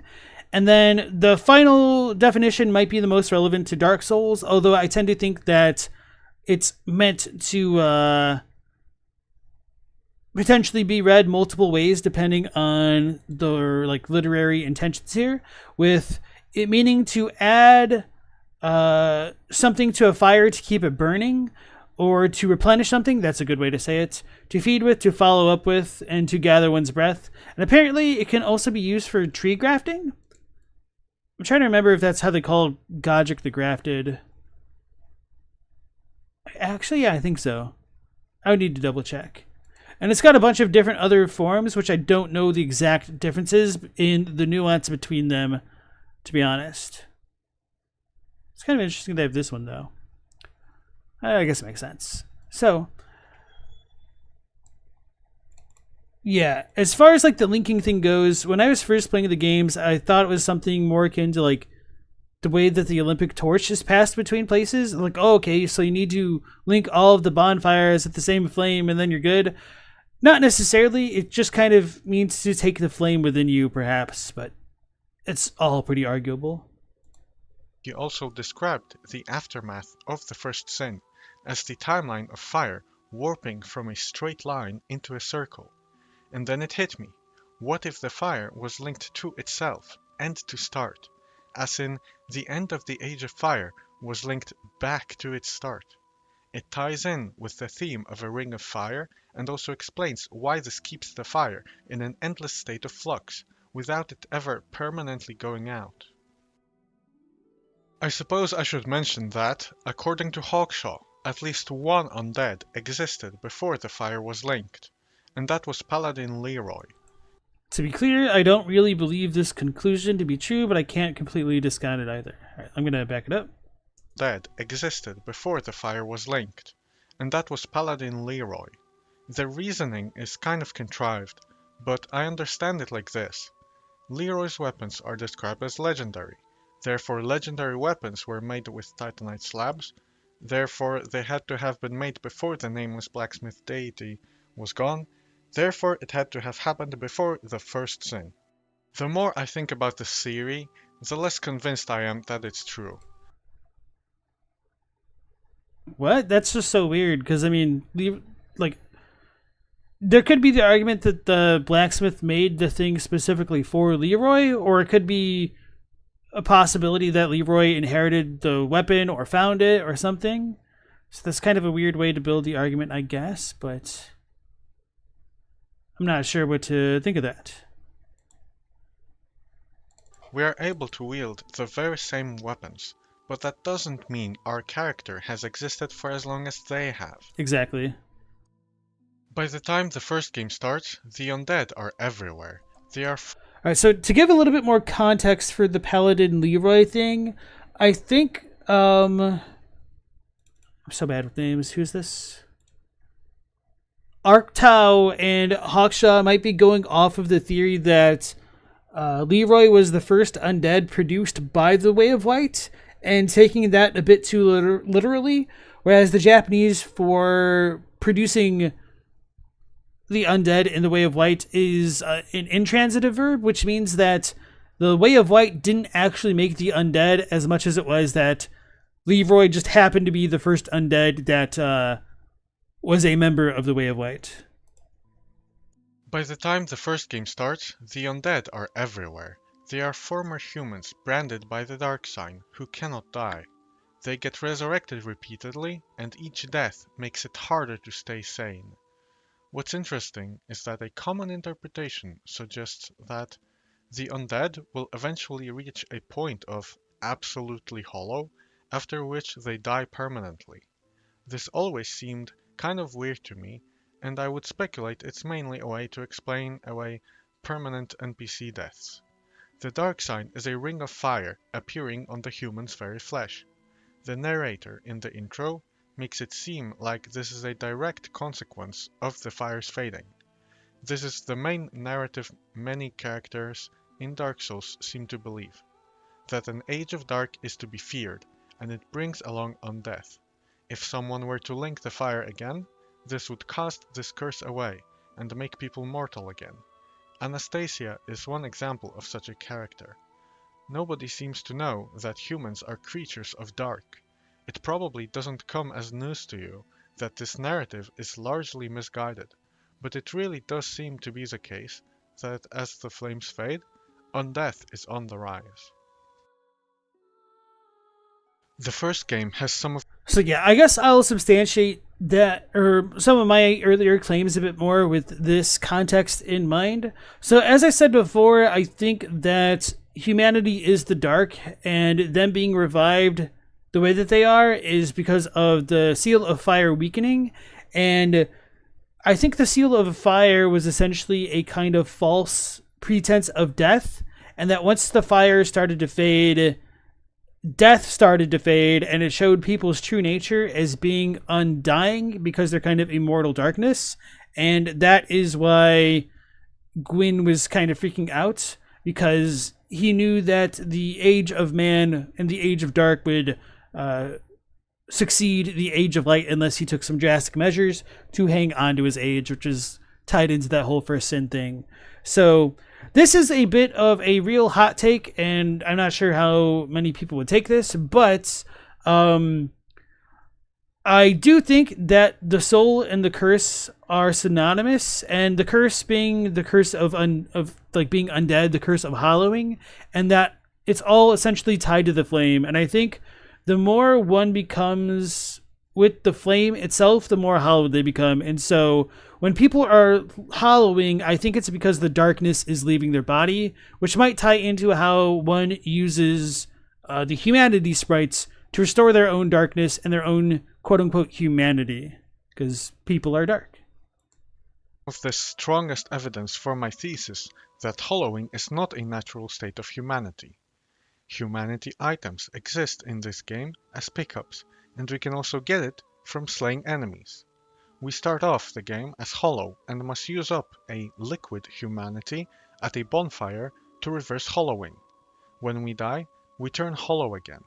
I know this might seem trivial, but it's such simple evidence that people seem to just forget about when discussing. So when we die, we use the power of the dark sign to kind of come back to life. And then, of course, that does bring the question of, is some component of flame keeping us alive, or is it the dark, or is it both? And I guess I don't have like the perfect answer for that. but I still believe that the dark sign infuses people with the power of fire, and the more they die, the more they get suffused with the flame's power until eventually they kind of lose their humanity, their darkness. In the lore of the games, the human form is more human than the hollow form, and we must use a humanity, a shard of the dark soul, to achieve this. Therefore, hollowing is a sort of opposite of being human. Maybe not literally opposite, but the states seem to be mutually exclusive. This is not a bit, I really am this bad. It's tragic. The descriptions for the dark sign item in all the games are not very insightful, but it seems to be a defining feature of the undead. One of the most interesting unresolved questions to me is, are the undead undying because they have the dark sign, or do they have the dark sign because they are undying? Regardless, using the item will effectively kill your character in the game, but the description makes it seem like this is how the dark sign normally operates. It induces death along with the other penalties associated, including becoming hollow. So I would lean more towards guessing that the dark sign is what causes undeath. The symbolism is pretty clear. I think the most obvious conclusion to draw from the dark sign being a ring of fire is that undeath is a result of one of the two possible first sins, but at this point in time we only had the first game to go off of, so probably the linking of the flame. This further solidifies that the undead are not natural states of humanity. So Pixie says, "Oh man, you don't know much about Dark Souls lore, but you thought it was the other way around. You burn a humanity as a mini linking of the fire. It shines away the darkness when humanity restored happens. You thought the real humanity was going hollow." And this was something that I grappled with for a period of months as I was doing a ton of research into like Dark Souls and the lore and whatnot. And I definitely understand why people believe that. However, I think there's too much that links the humans to the darkness and emotions and sin, which are kind of synonymous with life in many ways. And with all of me talking about the difference between like light and darkness and like life and the states of death and how people are kind of artificially kept at times, I should also state that I think that there is a dual nature to be had in Dark Souls, in that it's not always going to be 100% light, 100% dark. In that I think one can use the forces of either to kind of keep themselves alive. And so perhaps it's a little bit of a false dichotomy to state that life is fully affiliated with fire or the dark, especially when we have normal souls and dark souls. And even the humanity sprite in Dark Souls 1, like the humanity item description, does posit the question that if souls are life, then what does that say of these, essentially? Pixie says, "Is it a debated topic? Absolutely. You don't know what aspects of the lore are fairly settled." So, to be fair, like a lot of Dark Souls lore is settled in the sense that it's not really getting kicked around too much anymore. And I guess I could produce a lot more videos about it, but I don't know, I've just been focusing on other things like Elden Ring, and it just kind of sucks to make videos, to be honest.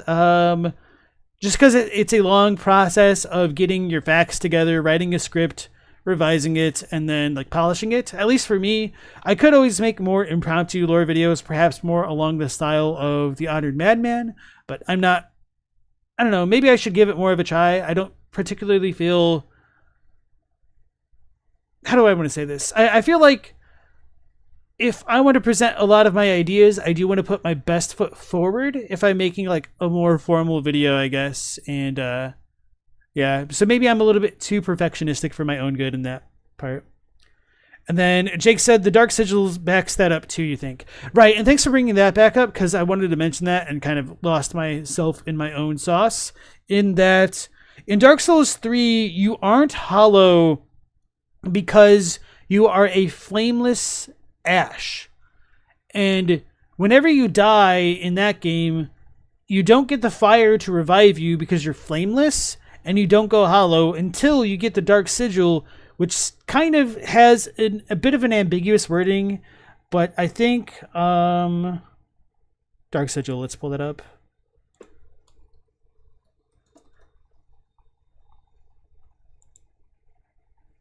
The Dark Sigil says, a black gaping hole in the flesh that resembles the brand of an undead.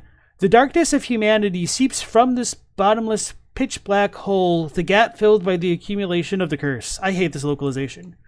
This dark sigil will never heal, but there is a tale told of a firekeeper who returned from the abyss and brought great comfort to a bearer of the curse. So, yeah, man, this localization kind of sucks, to be frank. So, it said that they... Okay, I was like, why is it highlighting up there? It said that they healed the curse when they came back from the abyss. So anyway, setting that little bit aside, because that just bothered me. One of the questions is whether or not... Hold on, let's pull up our handy dandy MS Paint. And I did talk about this in my darkness video, or no, do I? I don't remember, man. So anyway... I'm going to make a brown thing to represent... No, I'm going to make a gray thing to represent a hollow, because hollows are gray. Oops. Alright. So, how do I want to draw this? We're going to make a little beef jerky kind of guy. That's a little bit too much beef jerky, but anyway.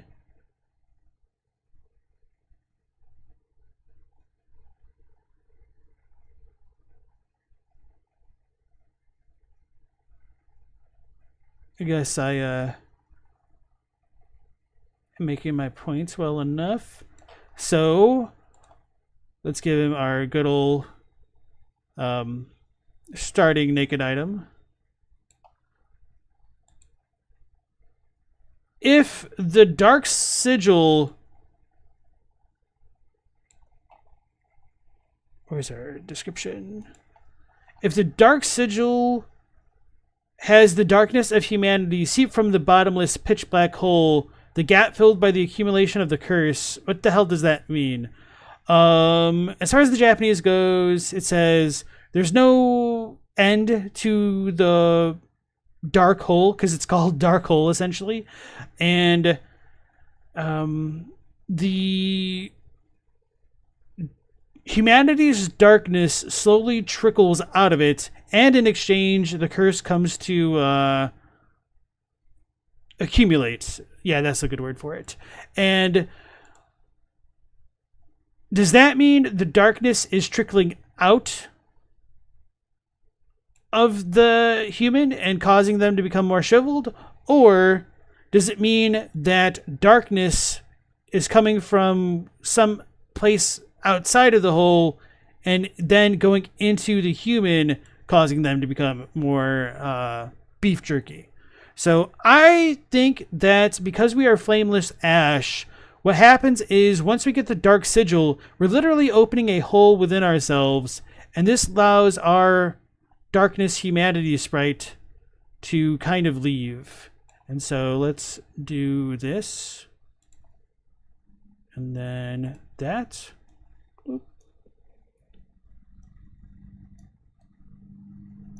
So that causes our humanity to leave, which leads into our shriveled state.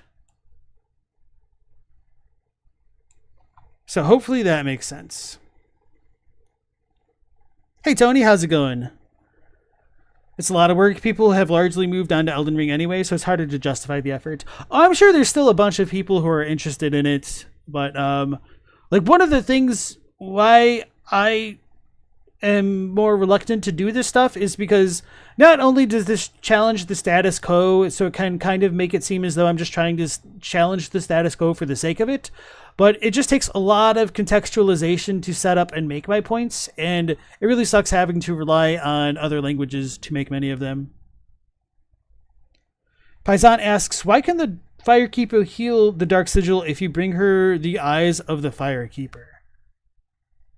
I'm not sure why she needs the eyes of the Firekeeper specifically, but the other Firekeeper who died seems to have her like soul frayed quite a bit, and so that might have like been necessary. I don't know. That's a good question. So right. So oh yeah. with the darkness coming out of it, out of man, it means the curse. Wait, I thought I clicked the thing. It means the curse has to go in them. And I think that curse is fire, because we're told the soul and the curse are the one and the same by like Shanalot and whatnot. And so, because of the seal of fire that's already put on us,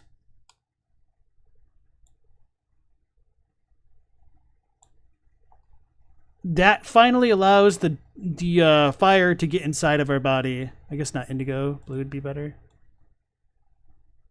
Anyway, I'm putting a lot of effort into this for no real reason. So then I think the curse fills the gap and comes to accumulate into people, which is what this is saying. That the gap from darkness leaving is filled by souls. And soul-filled things become hollow because they've lost their darkness, their faculties. So, once again, that really contradicts a lot of the well-believed or well-established ideas of the lore community at large, but I think this construct of humanity and darkness makes a lot of sense intuitively if you're able to kind of overlook those prior beliefs, which is always a bit of a tall order. So let's go back into it. There's a pretty important character in this game which tells us a lot about the past. Darkstalker Koth, the leader of the Dark Wraiths, the one to bestow. Okay, so Paisan asks a really good question. That's weird, because doesn't Dark Souls 2 imply that losing souls progresses hollowing? So I think there's a couple forces which tie into that. So when you die, you do lose your souls, but what is also the thing which revives you? The dark side, which takes the power of fire and kind of like revives you with that potentially. So if you're holding souls, you could say that souls are all tied to fire because it's just kind of true, minus like the dark soul, I guess. But moving beyond that, we're told by Shanalot and Salden, the essentially crestfallen guy of Dark Souls 2, that the curse and the soul are the same. And beyond that, when we look at the case of Malin, he actually has his hollowing progress the more souls you give him, which shows that people's understanding of the world is a little bit flawed, because they think that if they get enough power of the soul and they get enough power to like link the first flame, everything will go back to normal and it'll be great. But Aldia tells us that they're living in the midst of a lie, and despite knowing it's a lie, would you still choose to link the flame? And that's kind of like the big philosophical question of DS2. And then 1-star rating, welcome into the chat. Mesmer is Radagon's father. Mesmer is the first son of Marika and the first father of Radagon. And you think the Frenzied Flame is the flame we usurped in Dark Souls 3? Those are some pretty wild takes. So yeah. Moving back into the video, let's back it up slightly. And then Zero, welcome back in. Had the first game to go off of, so probably the linking of the flame. This further solidifies that the undead are not natural states of humanity. There's a pretty important character in this game which tells us a lot about the past. Darkstalker Koth, the leader of the Dark Wraiths, the one to bestow upon us the previously mentioned Dark Hand, and the cause of two main outbreaks of the Abyss at this point in time, in New Londo and in Ulasil. We even meet him in the Abyss itself. The reason why the former fell was due to Koth teaching the art of life drain to the four kings. The fact that he leads a covenant of humanity pillagers and gives us the same right in order to gather more for ourselves conclusively links humanity to the Abyss, even before the DLC had been released. In the expansion, we see the fall of Ulasil due to the awakening of Manus, father of the Abyss. This was orchestrated by our snaky boy as well, and resulted in these horrifying creatures. Presumably, they are citizens from this land corrupted by the wild darkness. Kath has some super informative dialogue. He tells us of the origins of humanity. He tells us that we are beings of the dark, that we should strive for an age of dark, that Gwyn's actions were unnatural. He even tells us that there has already been an age of dark before the first flame was linked. Now, the events at the two main sites of the Abyss lead me to believe that this character is not fully trustworthy, but I do think it's easier to tell what he's lying about than what he's not. Firstly, the two sides of the Abyss that we know of lead me to believe that he is not interested in achieving what is best for the humans. An Age of Dark might be more similar to what we see in Ulasil than a prosperous age for mankind. And to give my take on that, and also before that, good night, Clown Scum, if you're still around, and thanks for joining, as always. Going back to the whole Abyssal thing, as I'd mentioned earlier in the stream, I tend to view the Abyss as kind of like the Age of Ancients before the emergence of the First Flame, and then once the First Flame does arise, then it causes the Abyss to become dark by default, because it's not light, and with that in mind, I tend to view an Age of Dark as an eventual return to the Age of Ancients. Once fire fades, because that means there's no longer disparity to produce dark, or at least to have light to contrast the dark, and everything would kind of return back to the dragons, and eventually the First Flame will come back over the horizon as hinted at with DS3's Firekeeper. So, putting that in the context of like Manus and whatnots, I don't necessarily think he's like the progenitor of all of the Abyss, but because the First Flame has already infected the world, that which he does produce is indeed the darkness, so I don't really have too many issues with that. But tying that all back to Koth, I think he tells the unequivocal truth to the player, with the exception of perhaps things about like the Age of Man, the Age of Dark, and that he's kind of right, but they tend to be more lies by omission than anything truly deceptive, if that makes sense. Despite the Abyss being made from the dark, I would postulate this extremely controversial conclusion that it's not fucking good for us. Secondly, I don't think a fully fledged Age of Dark was in place. This is because this is literally the only time in the series that we hear of an Age of Dark having been in effect before Gwyn's first sin. Oh yeah, and that's a pretty big translation error. Hold on. This is because this is literally the only time in the series that... Alright, I guess I'm going to need to pull up Koth's dialogue, because it's not going to make a bunch of sense until I do that. So give me 1 minute to find it. Age of Dark? Okay.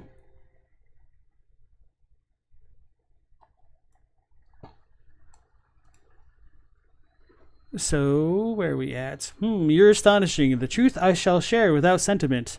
After the advent of fire, the ancient lords found the three souls, but your progenitor found a fourth unique soul, the dark soul. Your ancestor was claimed... Wait, I just remembered. I do have this text on my Bloodborne spreadsheets.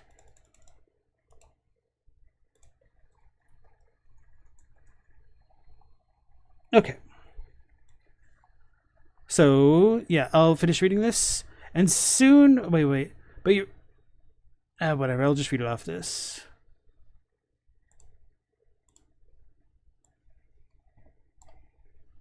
So...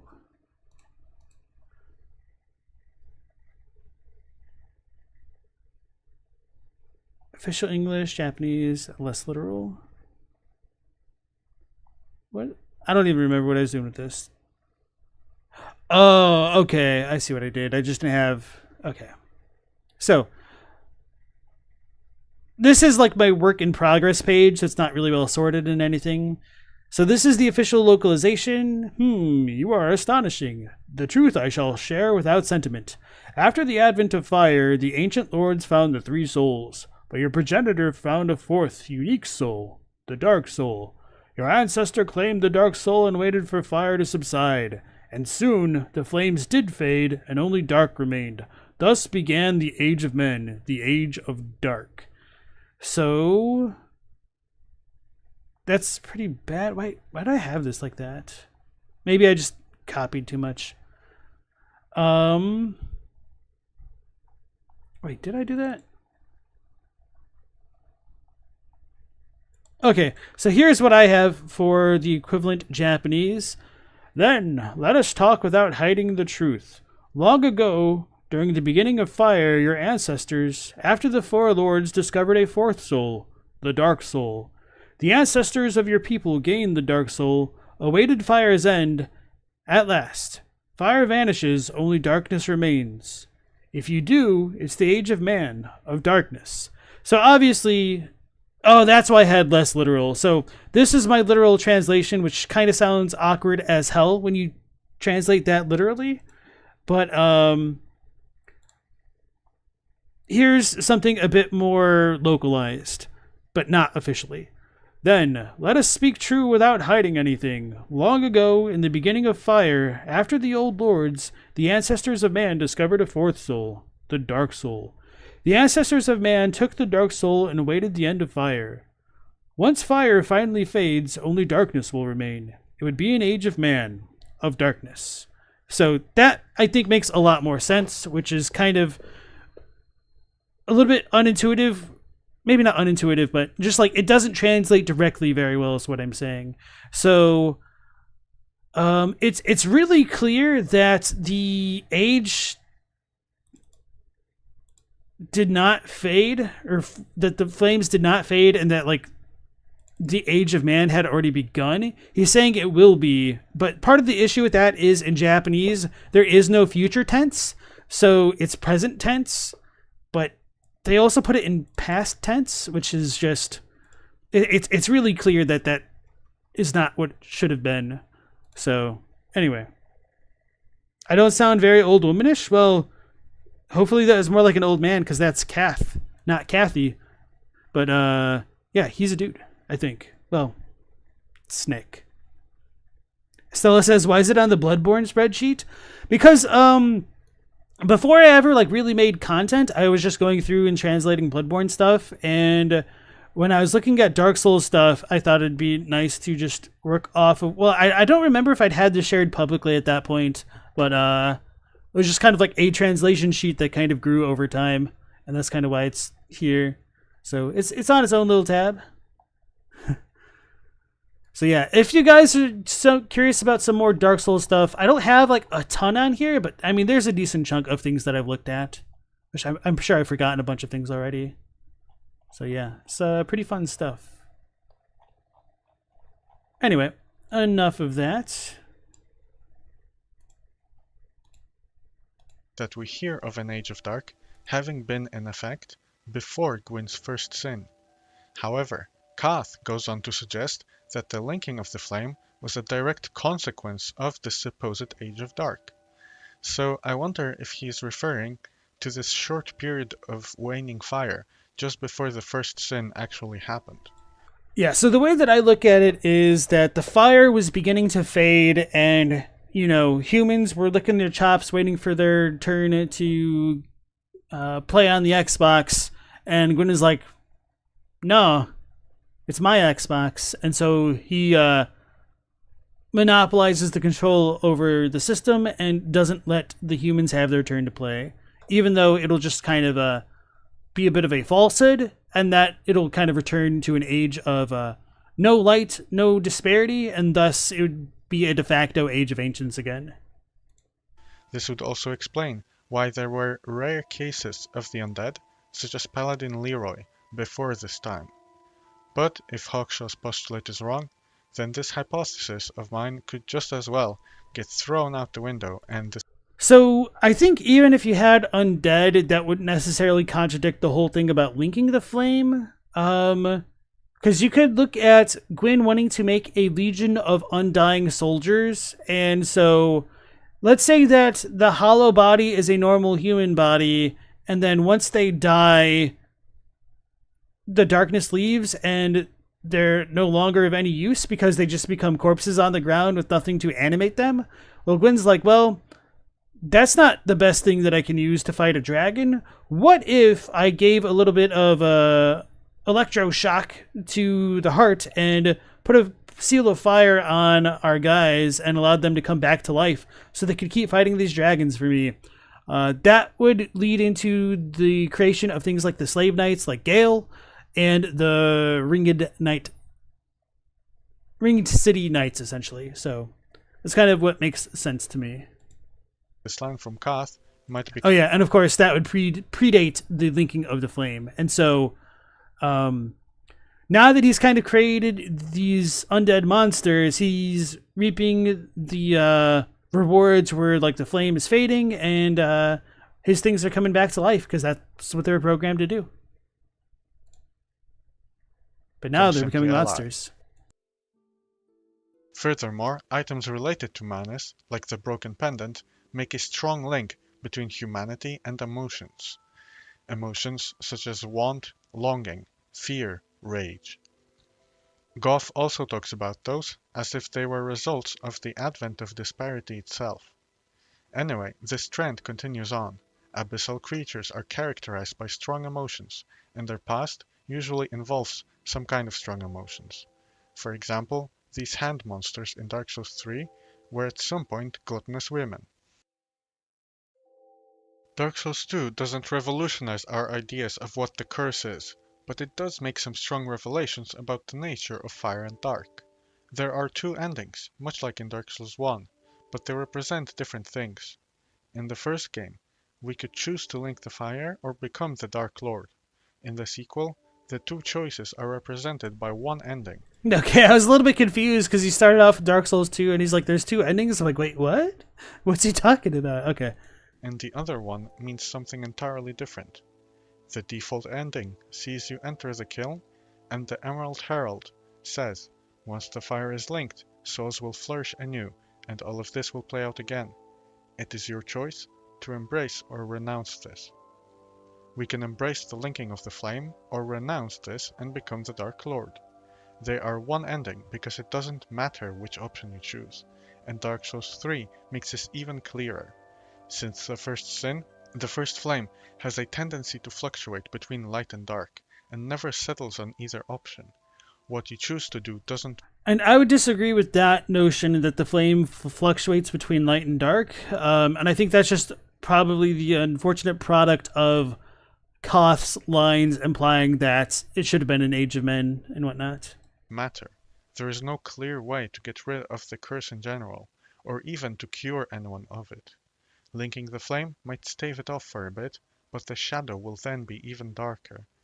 The second ending represents us attempting to leave the cycle and find a new way forward.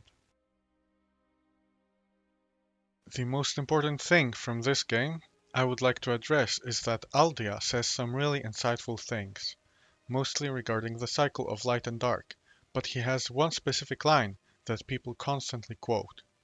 Once the Lord of Light banished dark and all that stemmed from humanity, and men assumed a fleeting form. Many people interpret this as humans being both immortal and hollow before the first sin, but I see many other valid interpretations. First of all, there is no real reason to believe that humans were hollow back then. There just isn't. Yeah, I tend to forget how really bad Dark Souls 2's localization is. I mean, I do, but I don't, but I just kind of forget the magnitude of it. So, alright, here we go, translating again. So I'm going to give you guys the official localization and then my takes on them, as always. So, quote, once the Lord of Light banished dark and all that stemmed from humanity, and men assumed a fleeting form. These are the roots of our world. Men are props on the stage of life, and no matter how tender, how exquisite, a lie will remain a lie. Young Hollow, knowing this, do you still desire peace? And this just sounds all over the place, and that Aldia must be kind of mad, but he's really talking pretty straightforwardly in the Japanese. Well, I mean, he's speaking pretty metaphorically, but it's not like this in the English. Like, where the hell is this piece coming from? So anyway, let me look over here first.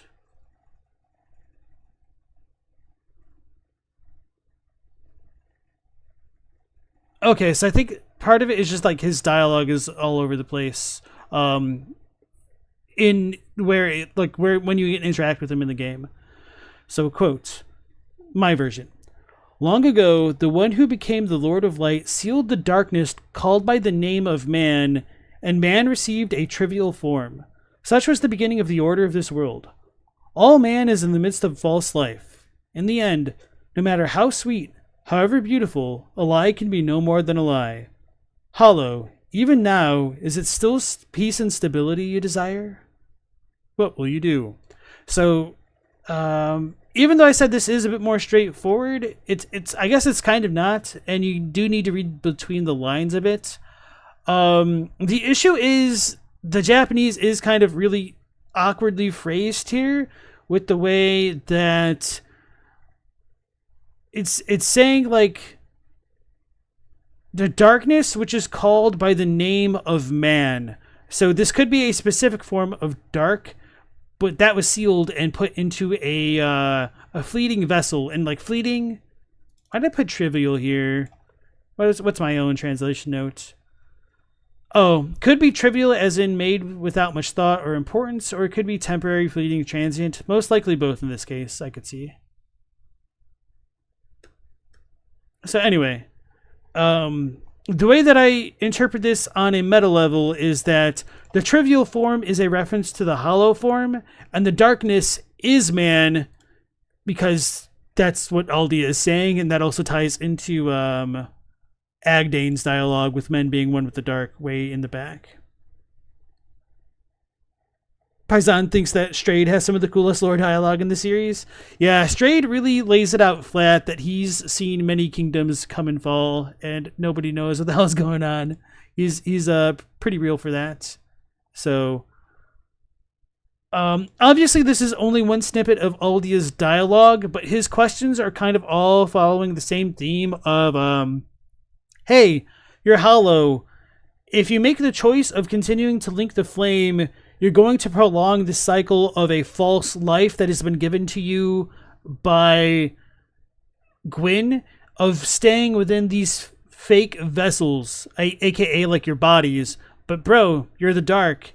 So if you reject the false life, you'll just return to the dark and it won't matter anymore. But can you really accept that option? Can you really accept, like, stop being yourself and plunging everybody and everything back into darkness and back into singularity? Or do you value the life that you have? And so he doesn't really judge us for our choice. He just needs somebody who has a strong enough will to make that choice. And that is something that Vendrick couldn't do, which is why he's considered a failed lord or king or whatever they call him. So let's go back into it. People assume this because being hollow is the only state of humans we are aware of where they are immortal. But what if that wasn't the case? Maybe that's why neither light nor dark are good for us now. Maybe the true state of humanity we should strive for is to be both human and immortal. Secondly, an interesting interpretation of this line is that fleeting form might not refer to the mortality of our bodies, but the fallibility of our minds.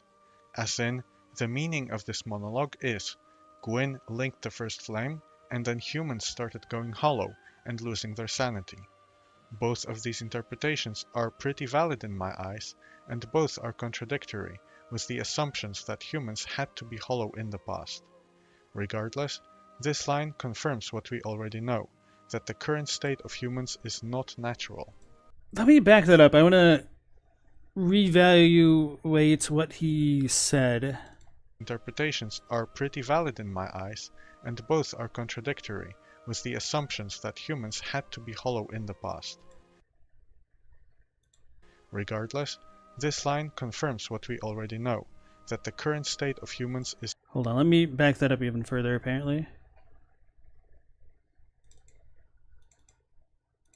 ...of our minds. Let me back it up more. Holy crap. We should strive for is to be both human and immortal. Alright, here we go. Secondly, an interesting interpretation of this line is that fleeting form might not refer to the mortality of our bodies, but the fallibility of our minds. As in, the meaning of this monologue is, Gwyn linked the first flame, and then humans started going hollow and losing their sanity. Both of these interpretations are pretty valid in my eyes, and both are contradictory with the assumptions that humans had to be hollow in the past. Damn it. I'm trying to remember both premises, but I'm like not.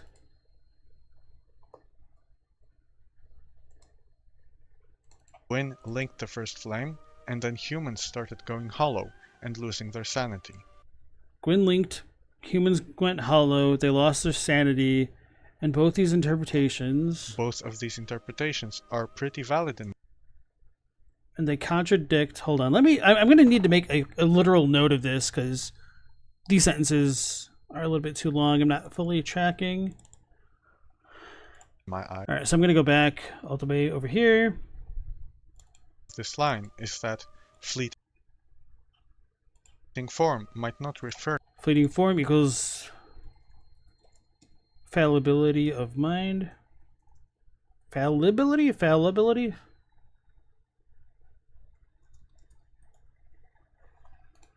To the mortality of our bodies, but the fallibility of our minds. As in, the meaning of this monologue is, Gwyn linked the first flame, and then humans started going hollow and Gwyn links, then humans go hollow, losing their sanity. losing sanity. Both of these interpretations are pretty valid in my eyes, and All right, I guess I have to back up further because I'm not sure what the first thing is. This makes me feel really stupid. first of all, there is no real reason to believe that humans were hollow back then. So maybe this is the first premise. No reason to think humans were hollow.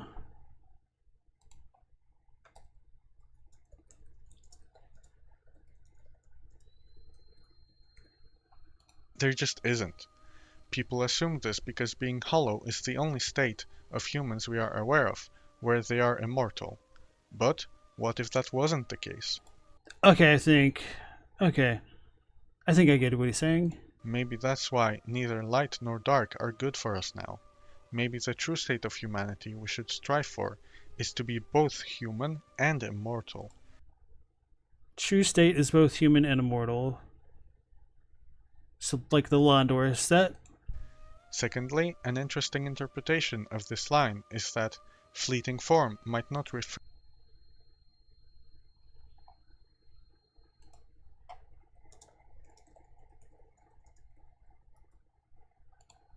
to the mortality of our bodies, but the fallibility of our minds.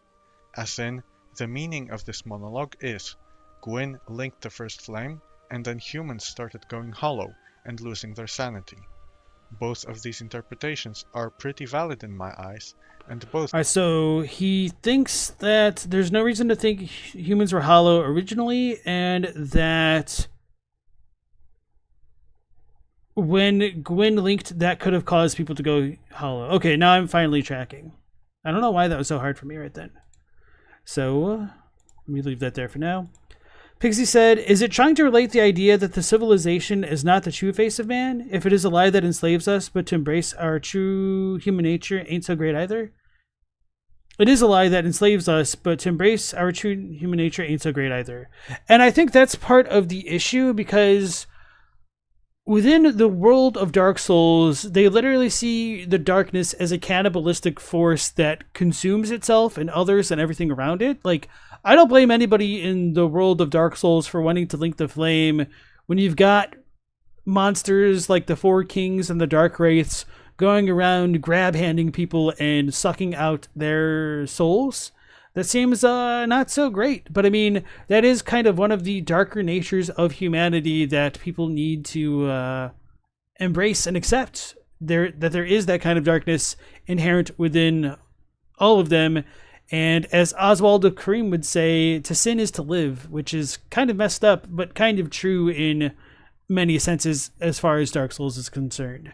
So with the emotions of like want and yearning, fear, loneliness, etc., being tied to the dark, I think a lot of that speaks to more of like the psychoses of humans, but that doesn't necessarily encompass everything, because there's also emotions like love, which can curse and bind people, which is what happened to kind of like Nadalia in a certain sense, as well as Mitha, whatever you're going to call her, and a couple other figures throughout the series.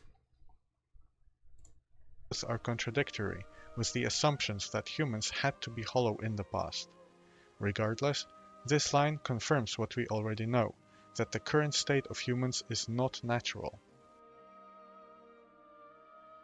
Dark Souls 3 shakes up a lot of things.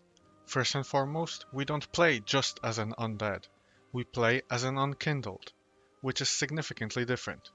For example, we don't hollow naturally when we die. The most we can lose is our ember, but that's it.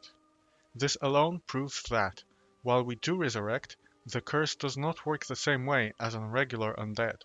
We still have a dark sign, and the description is as useless as it's ever been, but we get new information elsewhere. There is an entire society in this game built by and for hollows. It's called Londor, and we meet two characters from there. We can find Yoel, who will ask to enter our service. He acts as a vendor for some basic sorceries, but he also has a unique interaction.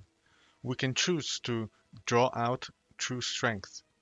This will give us one free level of our choosing and sneakily place one dark sigil in our inventory.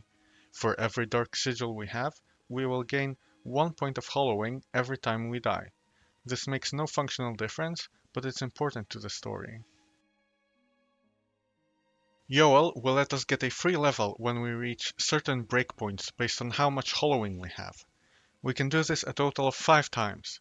Then he cryptically says, "All will soon be clear, my lord." The next time we reload the area, he is dead, and Yuria stands next to his location instead. So part of the way that I think this works out is because we are a body of flameless ash, we cannot keep the flame within ourselves, which is why our ember goes away whenever we die. And of course, you don't really get that natural reading of things with just being called unkindled in English. So it is a little bit more poetic in the Japanese to be flameless ash.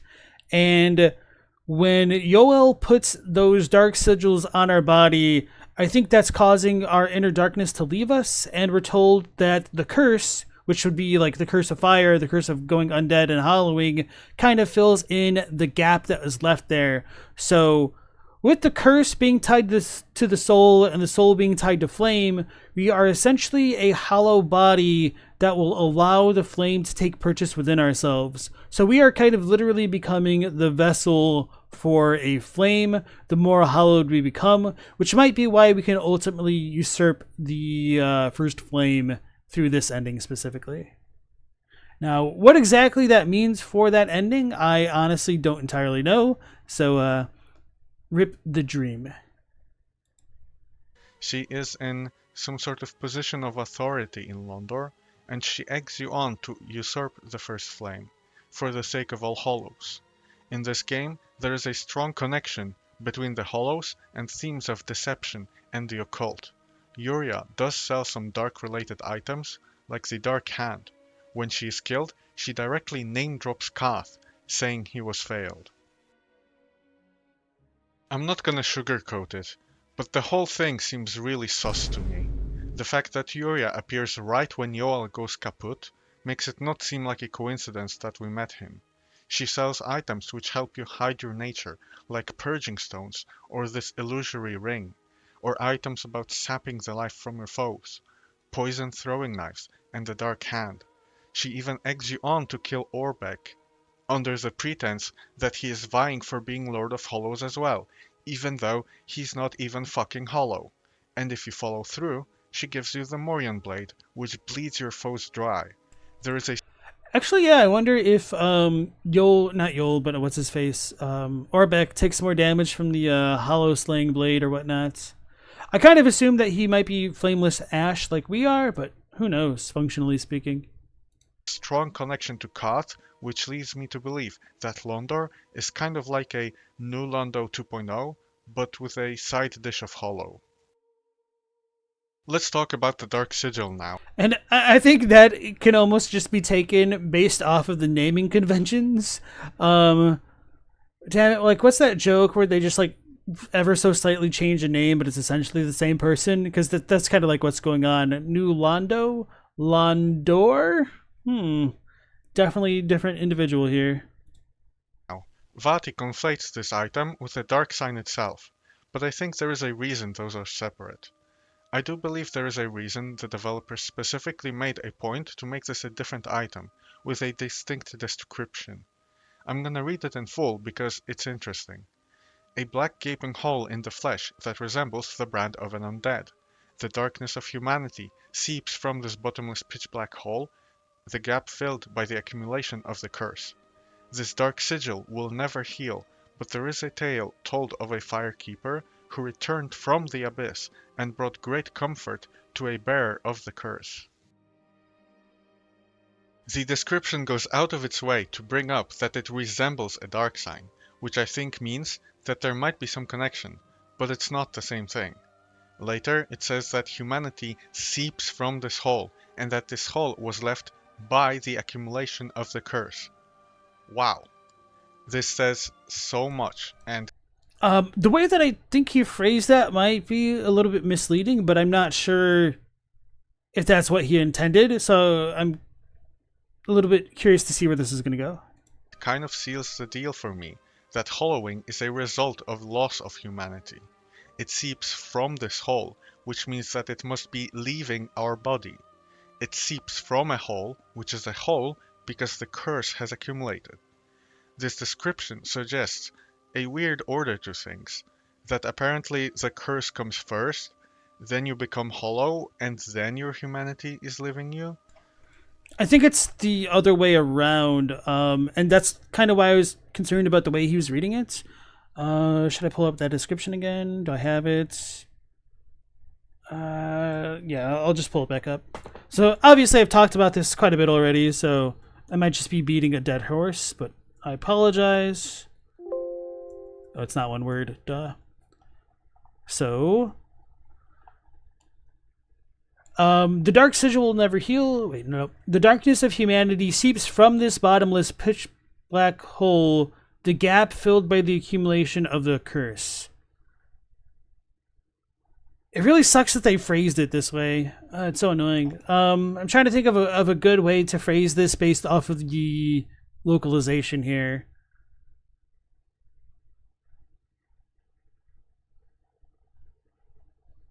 Okay, so just assume that there is a dropped gets here. So the darkness of humanity seeps from this bottomless pitch black hole. The gap gets filled by the accumulation of the curse. So I think that makes a lot more intuitive sense when read that way. And so darkness comes out, and then there's a hole there, and then fire goes in and kind of causes you to become hollow. So that does raise the question of whether or not the hollow thing needs to have had the fire, but because the soul and the curse are one and the same, I think a corpse without fire or even darkness is just like a non-existent thing, and that might help explain why the things in Dark Souls 2 have like invisible bodies, the random hollows that you can find and kind of like bump into and hit to get like a really negligible item. So, moving on. However, I still believe these things are linked in a chain of causality. That's why you become more hollow when you die, the more dark sigils you have. I think a slightly different order chronologically would make more sense, such as the curse branding you, then you lose your humanity, and that's why you're left hollow. This name would tie it all together with a nice bow, but this doesn't have to be the case for my interpretation to work. And that kind of sucks because I think he is right on the money here, essentially. The cherry on top for me is that it is possible to heal this dark sigil. You must bring the Firekeeper soul to the Firekeeper. This soul is the same one from Dark Souls 1, which was gnawed on by infinite humanity. And this soul belonged to a Firekeeper who returned from the abyss. This item, drenched in references to darkness, is alone able to heal our reason for hollowing. There is a pretty strong connection as far as darkness and Londor go, but it seems to be more in the context of losing your humanity. Okay, that could make a lot of sense as to that would work. That if the soul was gnawed by the dark, that you're returning a bunch of darkness into the body to heal those sigils.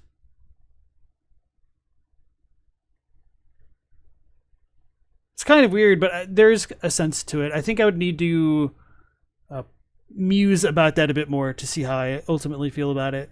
So hopefully that answers that one question that was brought up earlier in chat. So, all right, let's go back in.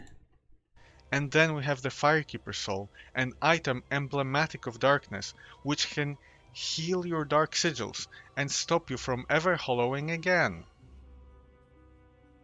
You might say that, since we are unkindled, things don't work the same way for us as for other hollows, and that might be true. So you're free to disregard everything we've learned about hollowing from Dark Souls 3. But I think the first two games alone have plenty of evidence for my thesis already. For my final point of interest, I direct your attention to Gale. This man has consumed all of the Dark Soul itself, but it's all dried up when we meet him in the Ringed City. He is undead, he is hollow, he has lost his marbles. He fights like an animal. I can't remember which way. I think he becomes hollow in phase 2 after his dark blood seeps out of him, and he's not technically hollow in phase 1, which is just one of the cooler interactions, I think, between like lore and storytelling, or well, lore, storytelling, and game mechanics. Then, the blood of the Dark Soul liquefies inside of him and regains its power, and that is the moment that he regains his humanity and fights like a human. This is reflected by the damage some special weapons deal. The Hollow Slayer Greatsword deals more damage to hollow enemies and is more effective during phase 1. The Wolf Knight Greatsword is stronger against abyssal enemies, and it gets its bonus during phases 2 and 3. I probably Is that true? I would need to think about this a bit more. Okay. don't need to go over it again because the point has been hammered home. I might as well mention this, but I believe we might see, for the first time, a true Age of Dark in this game. I'm talking, of course, about the Untended Graves. I'm not going to pretend like I have some grand narrative that will explain everything about why this area exists and what it represents, but Ludleth's dialogue pretty soundly confirms that this was an Age of Dark in the past, relative to whenever the bright Firelink Shrine is. Alright, so I looked at Fextra, so maybe take this with a grain of salt. Although I feel like this late in the game's lifespan, it shouldn't be that bad. Do I not have a vertical or horizontal scroll? Anyway. During the whole fight, Gale is weak to strike damage, frostbite, and poison/toxic. During the fight, Gale is resistant to bleed and slash. Also during second and third phase, he is resistant towards dark damage. At the beginning of the second phase, Gale turns hollow. So he becomes hollow on the second phase. So that's when the darkness leaves his body, which kind of goes back in line with my thoughts, mechanically speaking. And that is the age that was brought to an end when he linked the fire, to bring about light again. It doesn't change anything in my view of the world, but it's interesting that we really get to see what an Age of Dark actually looks like. Let's recap what we know then. Undead seem to appear when the first flame is waning. Linking the flame will temporarily stave off the affliction. A deep affinity for darkness is almost always followed by a corruption of the abyss. Vati claims that the abyss is a wild form of humanity, and that is one way to describe it, but I'm not sure I agree entirely. Anyway, the agents of the abyss, in the form of Kath and Yuria, are deeply untrustworthy, and whatever they egg us on to do is more to serve themselves than humanity at large. We know that hollowing is a result of losing humanity, and that being human is like an opposite of being hollow. In fact, abyssal things might have an ability to bring humans back from the brink of the curse, and make them more human again. An Age of Dark is not the answer, because, like the Firekeeper confirms in Dark Souls 3, tiny flames will dance across the darkness, and the first flame will reignite again. Right, I think that's about all I had to say. I don't want to pretend like I've got all the facts, and I can give you the entire narrative on a silver platter, but I feel like we've gone astray in our discussions about the story of Dark Souls. I just really disagree with some fundamental conclusions people draw from some basic interpretations in the games, and I would like to share my opinion on that. I hope you have a nice day, and I'll be seeing you later. Alright, yeah, so that was quite a nice video. So, even though he started off by saying that he's going to present some things as fact, I kind of don't really remember him doing that. And when he did, I think he was more or less citing other people's work. And he was also stating why he believed certain things. So, yeah, this really was not nearly as bad as I was afraid it could be from that beginning alone. So, I quite enjoyed that. I want to see what all else Arctow has. Elden Ring has learned nothing. Life gems are good, actually. I think I saw that thumbnail and I was like, I hate them. Metro games deserve better. So it looks like kind of a newish channel, perhaps. Anyway, I'll go ahead and subscribe just to see what all else they come up with. So I'm going to go ahead and leave another comment on their video. Okay. So I thought putting a comment saying I'm wrong would do the job, but I'm still getting comments about it, so I'll comment myself. Thanks to the people who pointed this out, but during the Gale fight, the Wolf Knight Greatsword doesn't do additional damage at all, and the Hollow Slayer Greatsword does more damage during phases 2 and 3. Okay.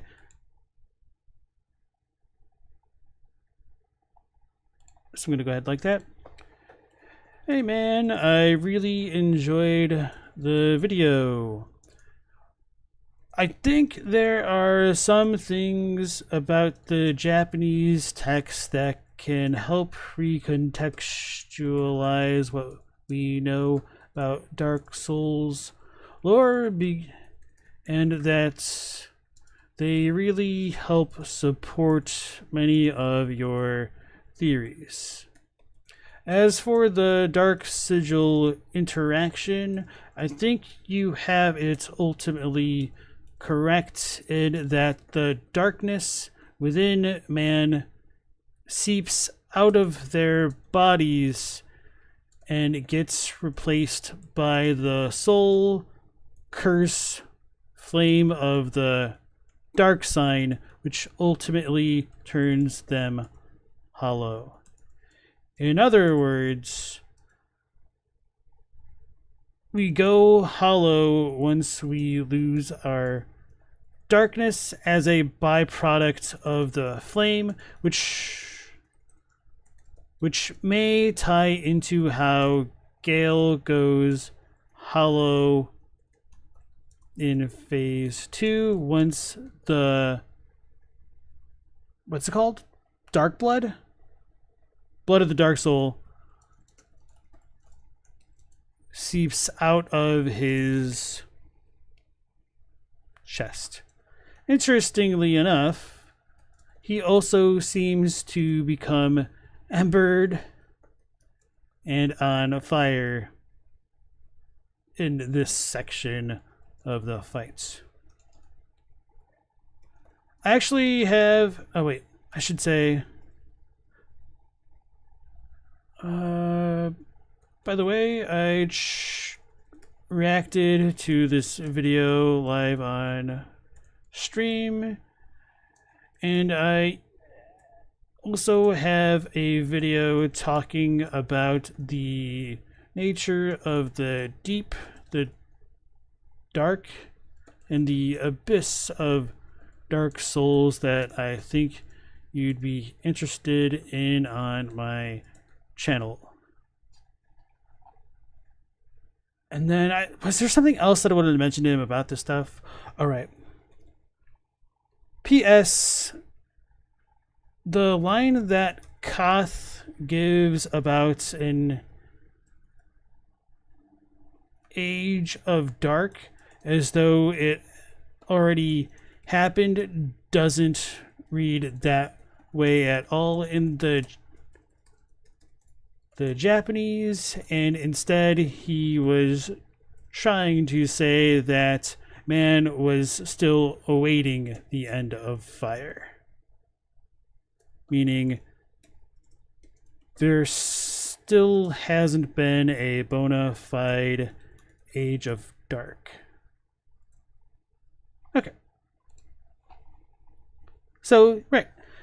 I quite enjoyed myself with that one. Now, we don't have a ton of time left in the stream, but nonetheless, I'm going to transition back into talking about Elden Ring lore in a bit of a different manner. So normally I'm reacting to things on stream, but let's do a little bit of a different thing and make some lore. But let me hydrate before I get into it.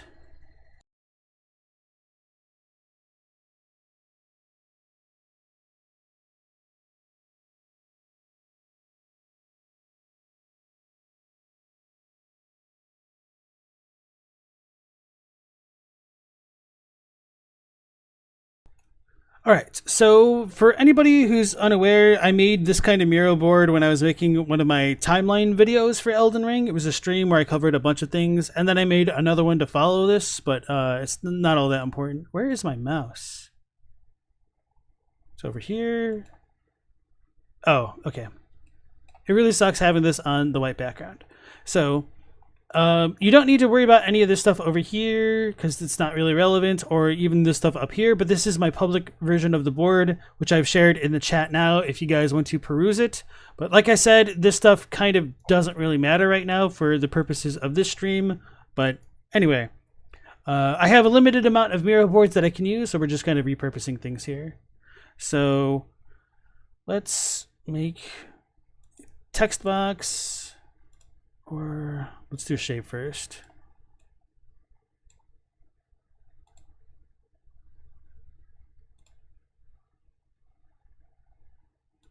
Should probably have done that. Okay. Oh yeah, this will make it so much easier for me to see on the screen.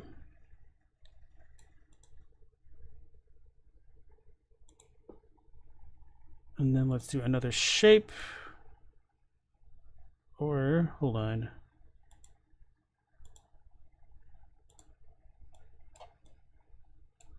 It's too big.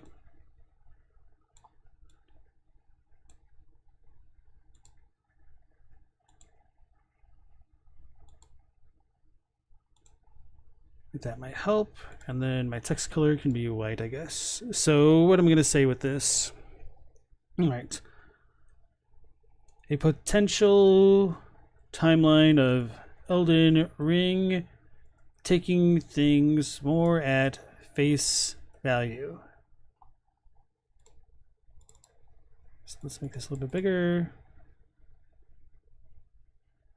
It's good enough for now. So how's that look on screen? A little bit small, I guess, but whatever, it'll suffice.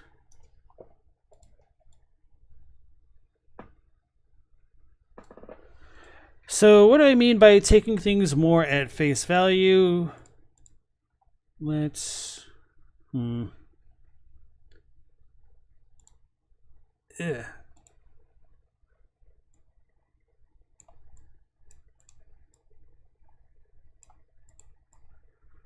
Let's start off by saying that story trailer shows America becoming a god.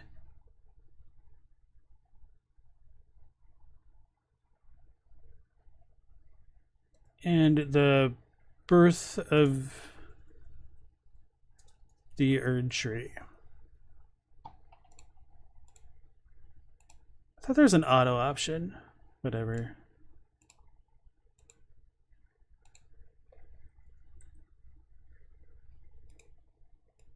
So this kind of means, and I need to ask, don't I?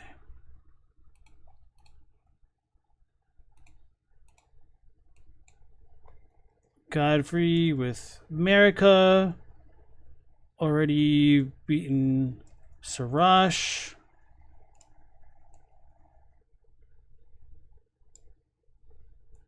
And then I guess we could also add in Rune of Death removed.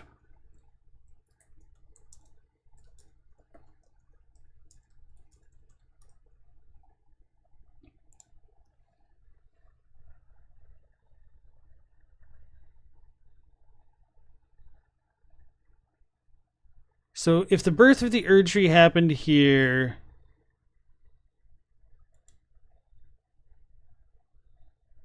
what does that tell us about the Horn Scent? The Horn Scent were beat around this time.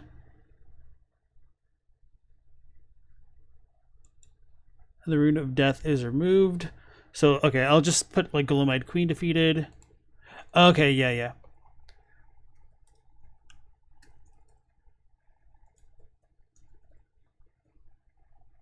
So I'll start making this stuff a bit smaller.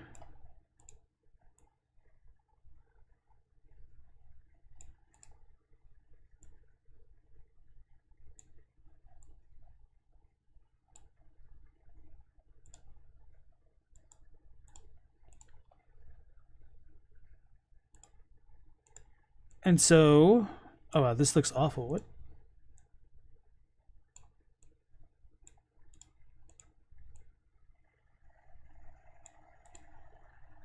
If the Gloam-Eyed Queen is defeated, that means that Placidusax's god should also be fled, I think.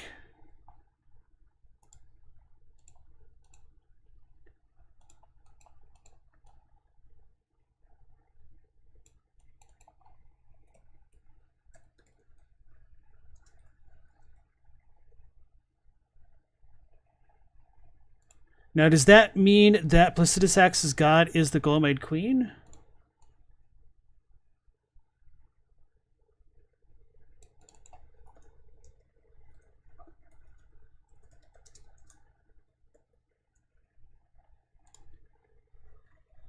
And then that raises the question of where does meta fit in all of this? And I'm probably going to have to adjust things a lot as we go through this. Where does meta fit? And then we can bring up some cursed thoughts of was meta the Gloam-Eyed Queen?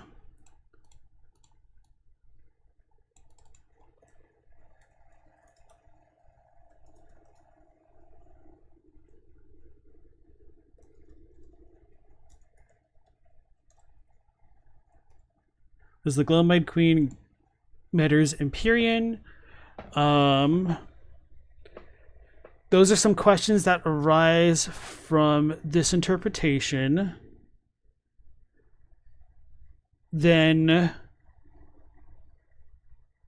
do we tie in the Elden Beast to this stuff too? I don't know. Paisan says the most recent Centered Tarnish video says she was the Gloam-Eyed Queen. That doesn't surprise me.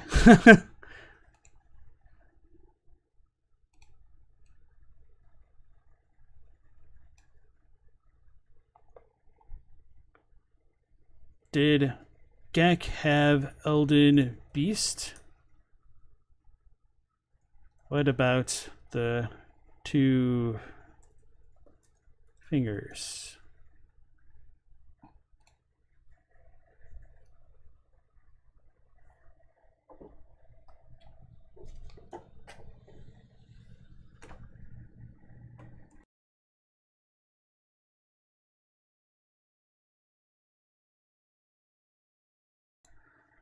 So, what all does this also tell us about the Horn Scent? Would the Horn Scent have... Okay, yeah. Did the Horn Scent worship the dragons? Where... Why is this not working? Oh, it's because it's all the way up there.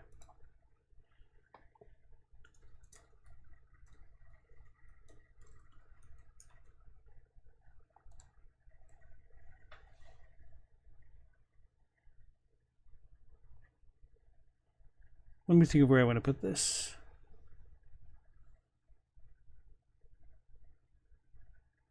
I guess over here.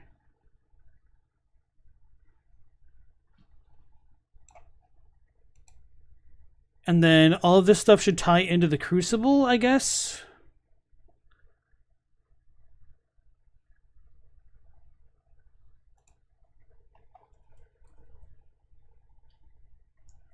Crucible would equal Placidusax's tree.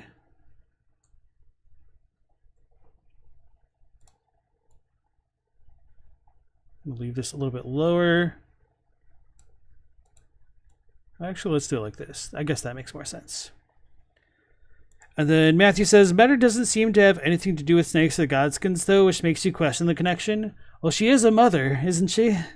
Global said, did Metter grant the extra finger described in the Cinque Dea, or is that the Elden Beast? He said probably not Metter, because she herself has 4 fingers on her hands.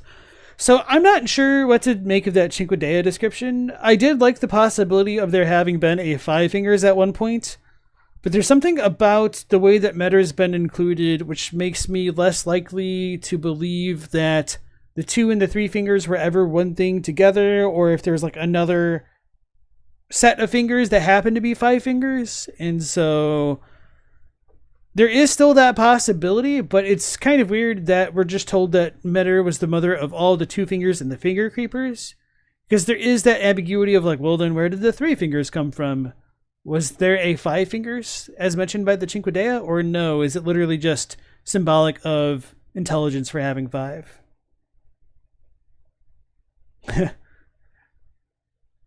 So, all right, let me zoom in a bit for you guys as well. Oh yeah, this probably looks pretty bad on your guys' screen.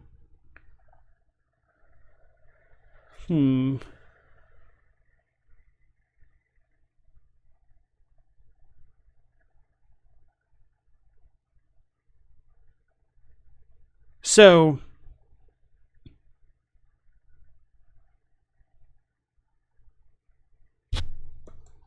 whoops. What did I just do? Oh, I probably just moved that. Okay. Why is it moving all the way up here for this? What is this? What is this? Oh, because I was typing in the box. That makes so much more sense. Okay.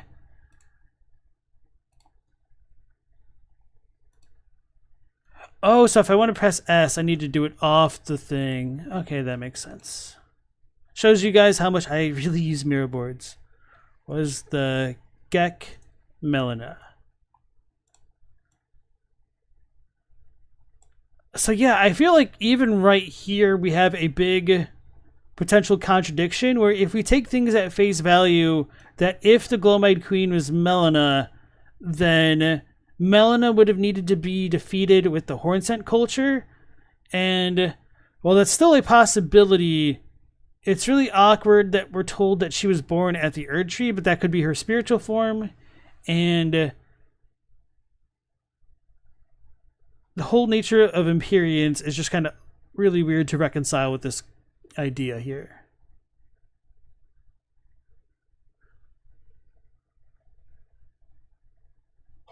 So I think to reformat some of this, I would probably just want like the biggest points listed first and see where they can and can't be moved in relation to each other. So yeah, let's just move over here, I guess. All right, so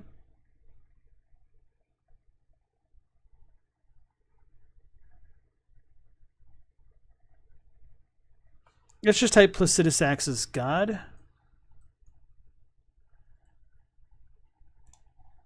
Should I list things? Nah, because this is kind of going against that idea. Let me think about this.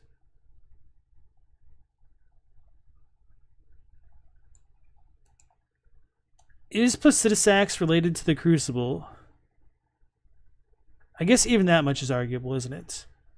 But taking things at face value would mean that yes, because the Crucible is, you know, described as primordial or whatnot. Okay, yeah, I can make this work. If Crucible equals primordial, then Placidusax equals its Elden Lord.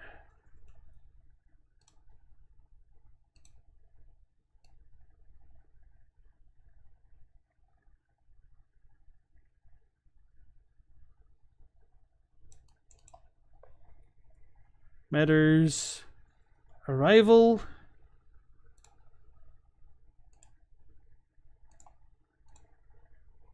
Elden Ring / Beast's arrival.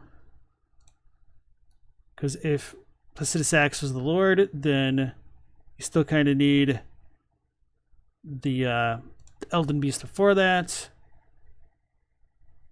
So we have a tree of some sort, because it's the Crucible tree.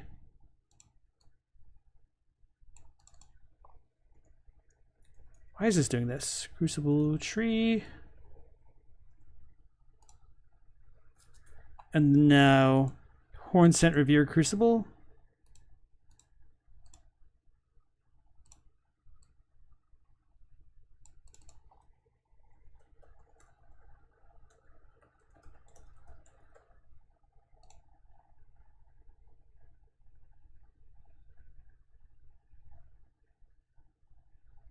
So under the Crucible tree, I guess we could have things like giants.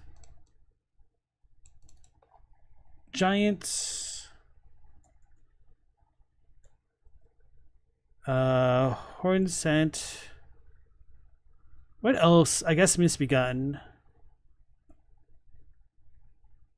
As things touched by the Crucible. Animals.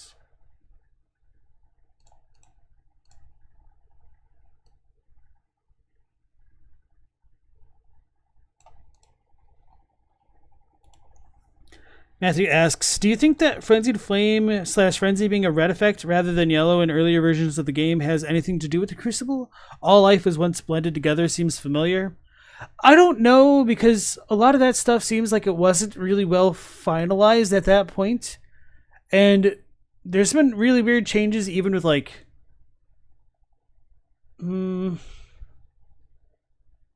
Godfrey and or Morgott, which makes me really reluctant to try to attribute too much authorial intent into such early parts of the game's development, I guess. So, like, they at one point, like, the Frenzied Flame also had a lot more connection to sleep and lullabies in Saint Trina, and so without those connections now, even though I still think they can work to a large degree, it just would have been nice if we also had those like Blood Flame style madness connections with like Edgar and the Bloody Fingers, and with the Bloody Fingers connections to dragons and like consuming dragon hearts. It's real spaghetti lore where it just kind of all comes together. So, all right, Matter arrives. Elden Ring arrives. The Crucible is around. So Fair Missoula is a thing. The Crucible is around. Horn-Sent Revere's Crucible. I'm just going to say like Marika and Godfrey arrive.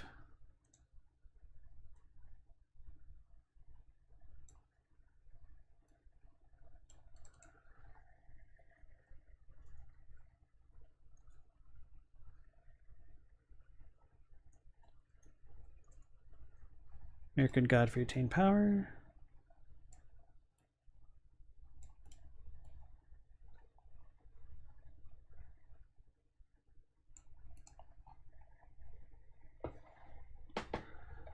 Matthew says, Sirach's name having been Malekith at one point doesn't make too much sense, so that's fair. Yeah, I tend to think a lot of names get shifted around in some of the developments. Like in Bloodborne, the Moon Presence was called the Brightest at one point, which is definitely a different vibe. So Cohiba says, reading Bale's heart description made you think that maybe the ancient dragons, which are made out of stone, might not be the life forms connected to the Crucible.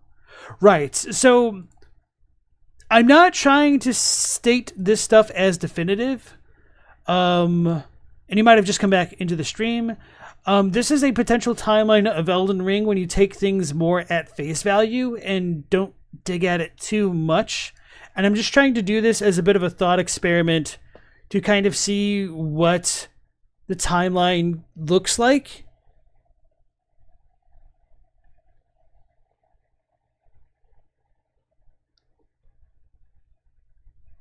Because it's really... Because what we're showing in some parts seems like it should make sense, but I don't think it really does the more you look into it. So I'm going to ask if this is when Placidusax's god was fled. Rod removed? Although I guess I should put rod removed as like more of a statement for things like being something that people take at face value. Anyway.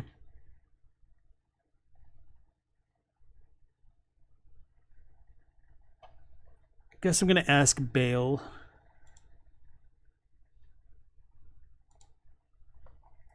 Bale?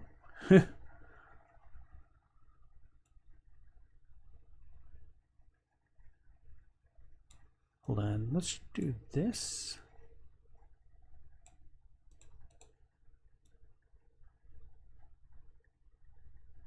I do wish Miro was a little bit better at like centering things like this with their tools.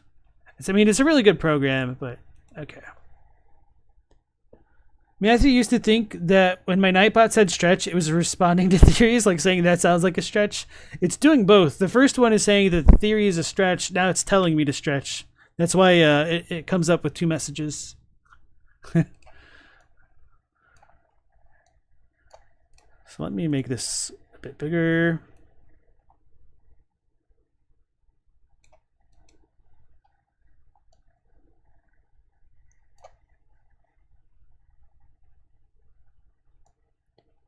So we run into the issue of trying to figure out who this is, and I guess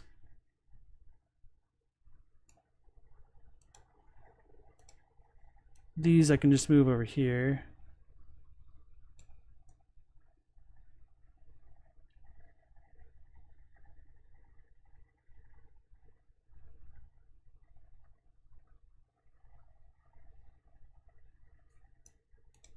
So we still have Ghost Flame going through all of this time.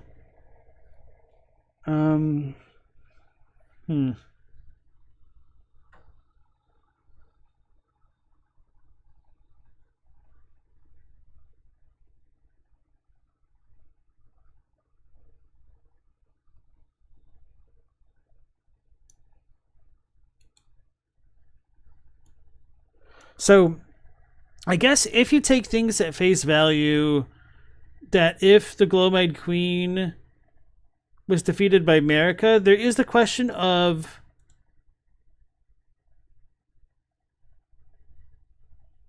hold on.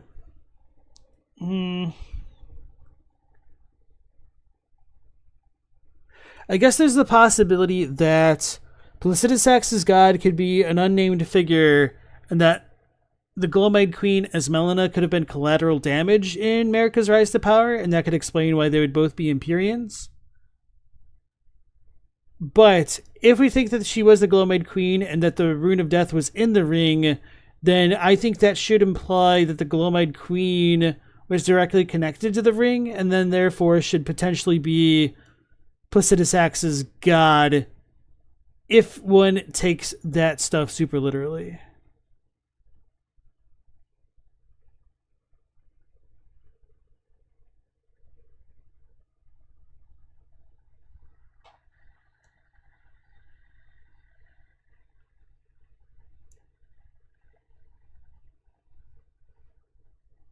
Yeah, I guess I'll just...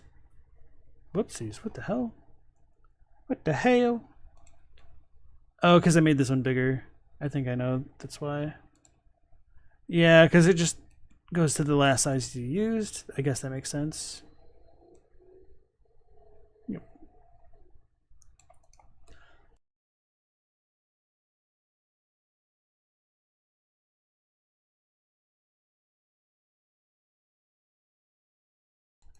All right.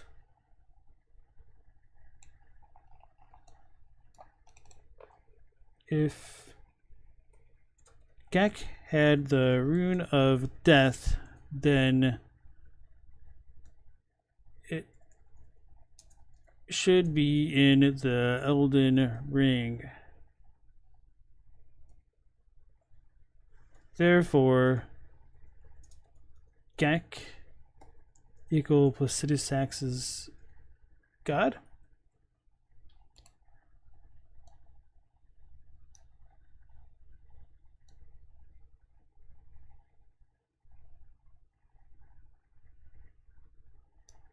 So I'm just going to type in Age of the Erdtree, I guess.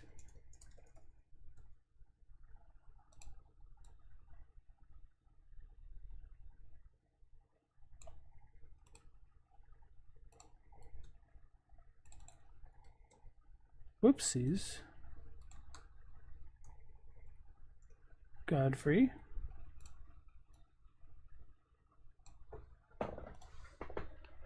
What else?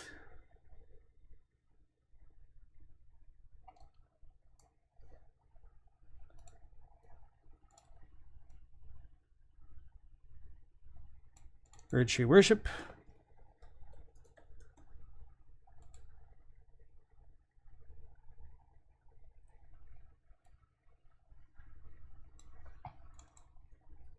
Golden Order Fundamentalism. Then Shattering, or Net of the Black Knives.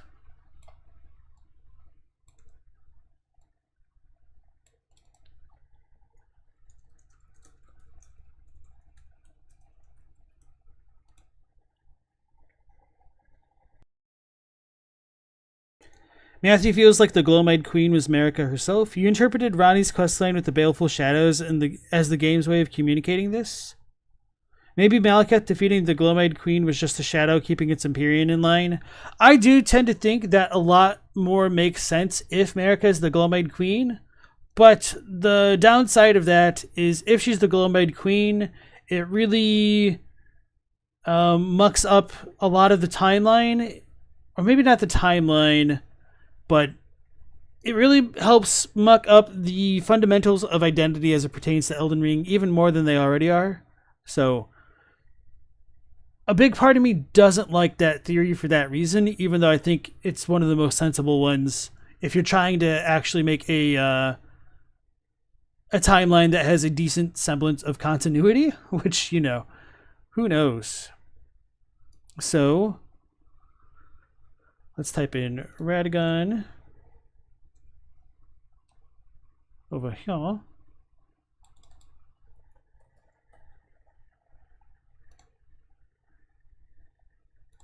I should probably do Radagon plus Marika.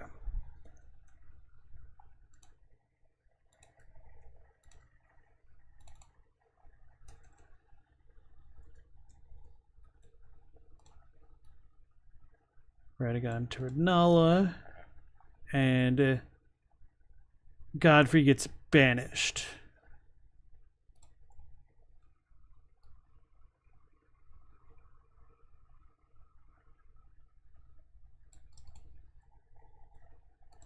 I guess we're fine with that.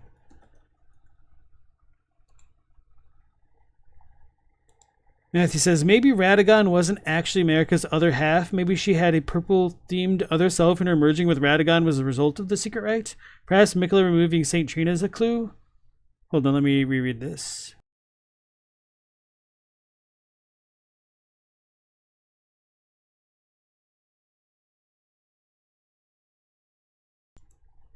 So I guess her merging potentially with Radagon brings up just as many questions as it answers as it pertains to, well, then who the hell was Radagon to begin with? And then why does he show up so much later in the timeline rather than immediately with Godfrey? And then we also have a lot of questions about Godfrey and Siraj and getting Siraj.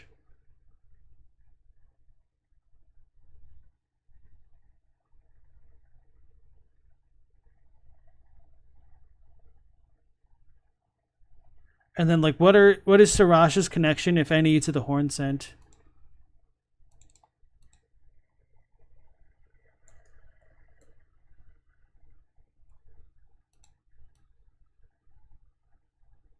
So this would come here.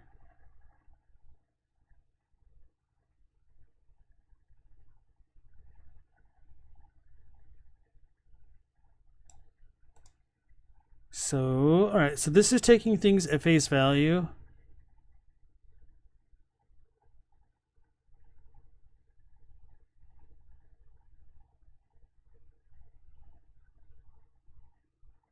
I'm trying to just get banished.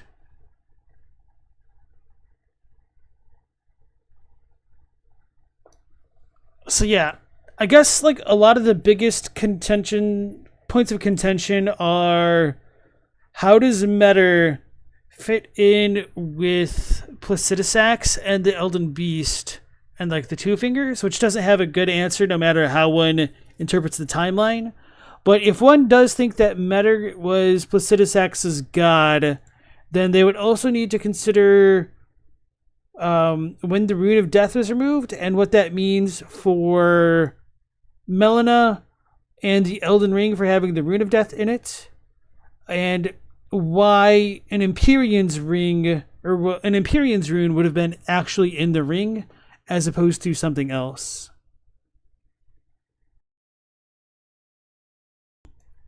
Cohiba said, what about the Eternal Cities and the presumed Greater Will's vassal? They would have used the finger slaying blade on. Oh yeah, that's another awkward thing to try to fit in. I have no idea where to put it, to be honest, because we don't know when that treason took place. It could have happened even after Godfrey's time, but I would just say it had to have been before the Night of the Black Knives, but I don't really know. Or wait, does it?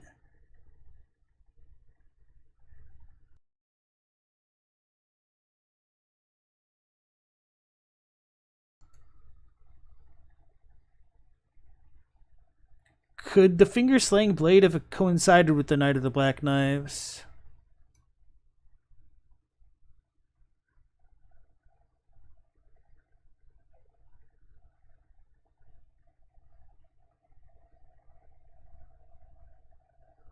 Are the Two Fingers Radagon?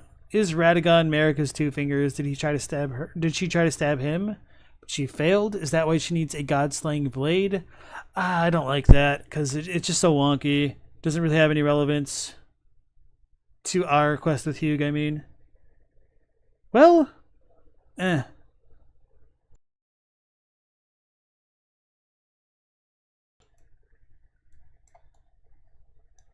just like put Nox treason somewhere.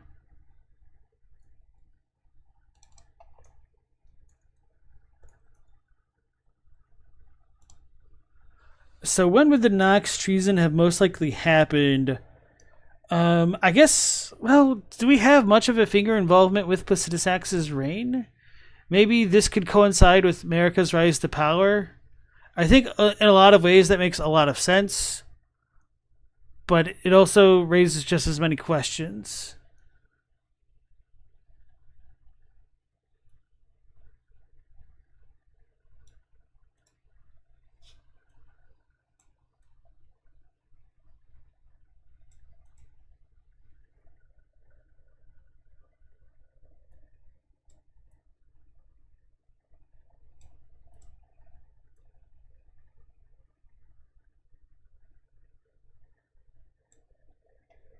Pigsy thinks the Finger Slayer blade was used on Metter for sure, but you're not quite sure whose corpse it was.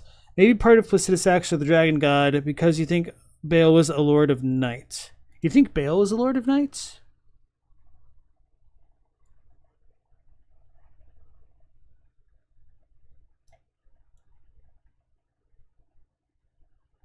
So I wonder if you could put this over here.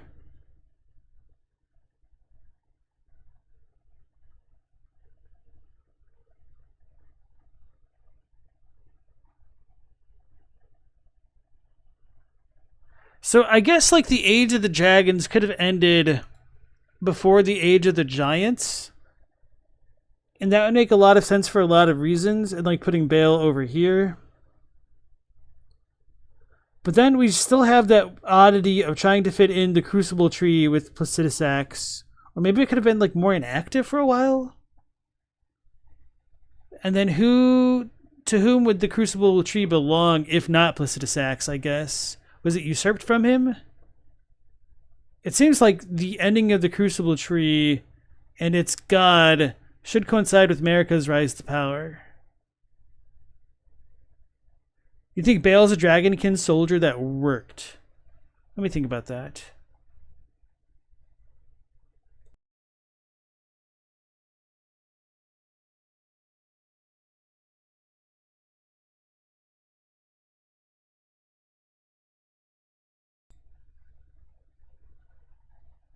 Wouldn't that kind of contradict Bale being called the oldest dragon? I guess like the oldest drake. But I feel like the dragon kin soldiers, they don't give us dragon hearts, do they? They just have like pale, polished off scales. There's something about that which feels wrong to me, but I would need to think about it a bit more. Bale's heart description mentions horns. It's more likely he is an omen dragon. Then Matt said, off topic, but there's an article on albinos in ancient Mediterranean history that says some interesting things when connect to Mikkel and the Alban orcs. It's worth a read. Cool. If you're in the Discord, feel free to share that in like the miscellaneous discussion tab or something like that. Or if you're not in the Discord, go ahead and comment that on the video so I could like check it out sometime. Yeah, the dragonkin soldiers don't give us dragon hearts. You think Bale worked because he was given aspects of the Crucible somehow?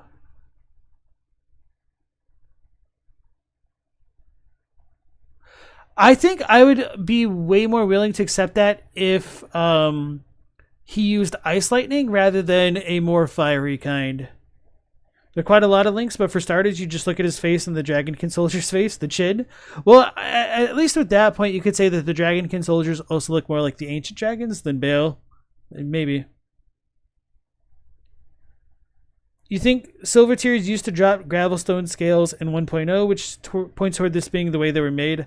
So I've tried to collect those Dragonstone scales. I failed. Teen Sith said she got it once, but nothing against her. I just don't tend to believe things until I can see it for myself.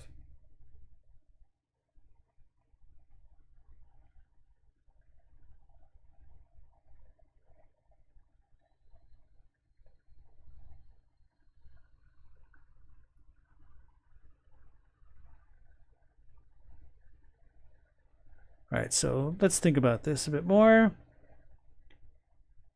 The Nox treason. Would that have coincided with Bale? It said like Placidusax's god was fled. Could that have happened before the Bale thing? Could that have been why Bale tried to like usurp power? Anyway, I might be thinking about this a bit too hard for the purposes of this. So, yeah, going back to the whole Placidusax thing, it becomes really awkward trying to figure out whether his god would be something like Metter or Melina. And I feel like the Melina one just doesn't make a ton of sense for a lot of reasons. But who knows, maybe that's Melina in the shrine with Malekith. It might help explain why she wants us to release Destined Death, because he's like in front of it. Anyway, or blocking it off, whatever you want to call it.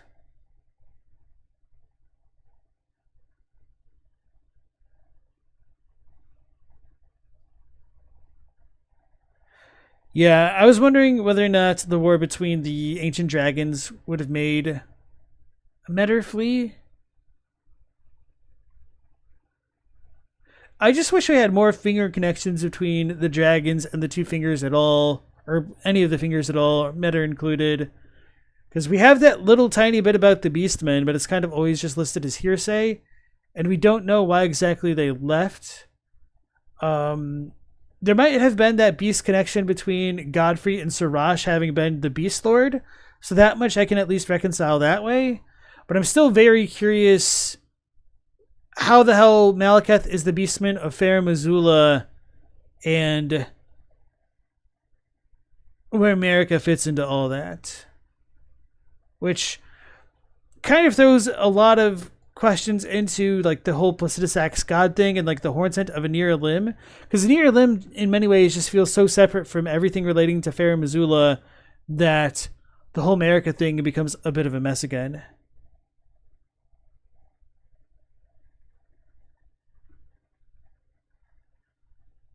You're not in the Discord, but you'd like to be? So it should be pinned at the top. I wonder if they like the pin goes away after a certain amount of time.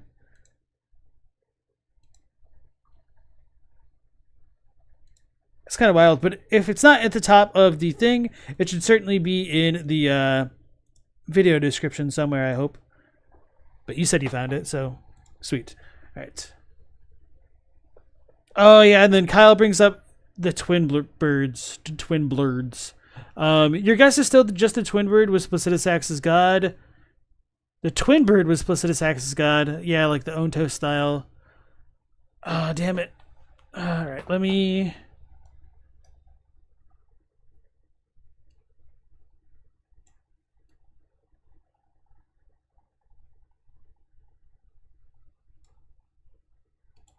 Was the Gloam-Eyed Queen the twin bird?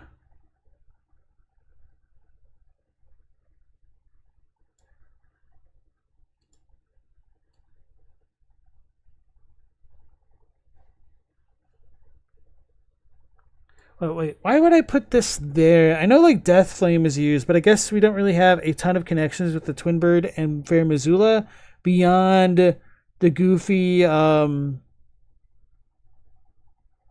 reliefs on top of the doors, which I never remember the name of.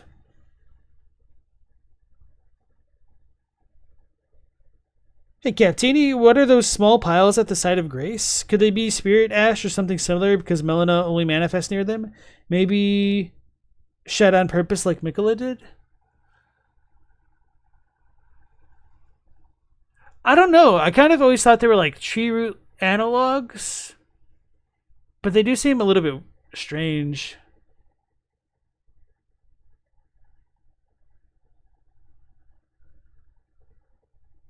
Near Limb and Fair Missoula have the building of stuff out of bodies in common.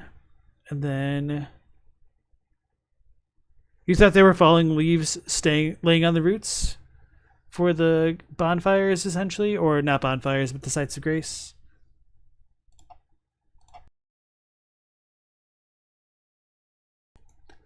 Alright guys, I think I'm getting too tired to entertain this a bit more, but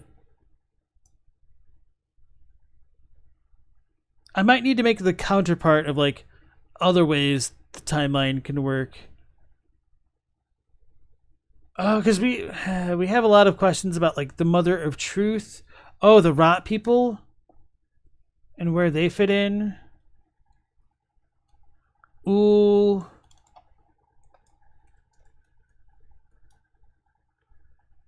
And all of them as well.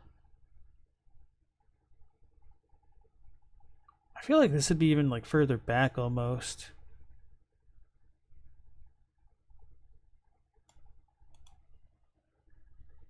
But anyway, yeah, that'll be it for tonight's stream. Sorry it was a little bit slower, but hopefully it was enjoyable nonetheless. We'll be going live at the same time as usual of 10 p.m. Eastern Standard Time. And then I think maybe the day after tomorrow I might play a game, whether it's like the Mega Man Zero Legacy Collection or Blasphemous, because I've heard people talk about that. Or there's another game called Death to the Dragon or something like that, which looked pretty interesting. I would need to check back on my own Discord messages. So anyway, I'll figure some stuff out, maybe get some input from you guys in chat, and see where we go from there. So anyway, that's it for tonight. Thanks for joining. Hopefully we'll catch you on the next one. So until then, take care, stay safe. Last Protagonist out.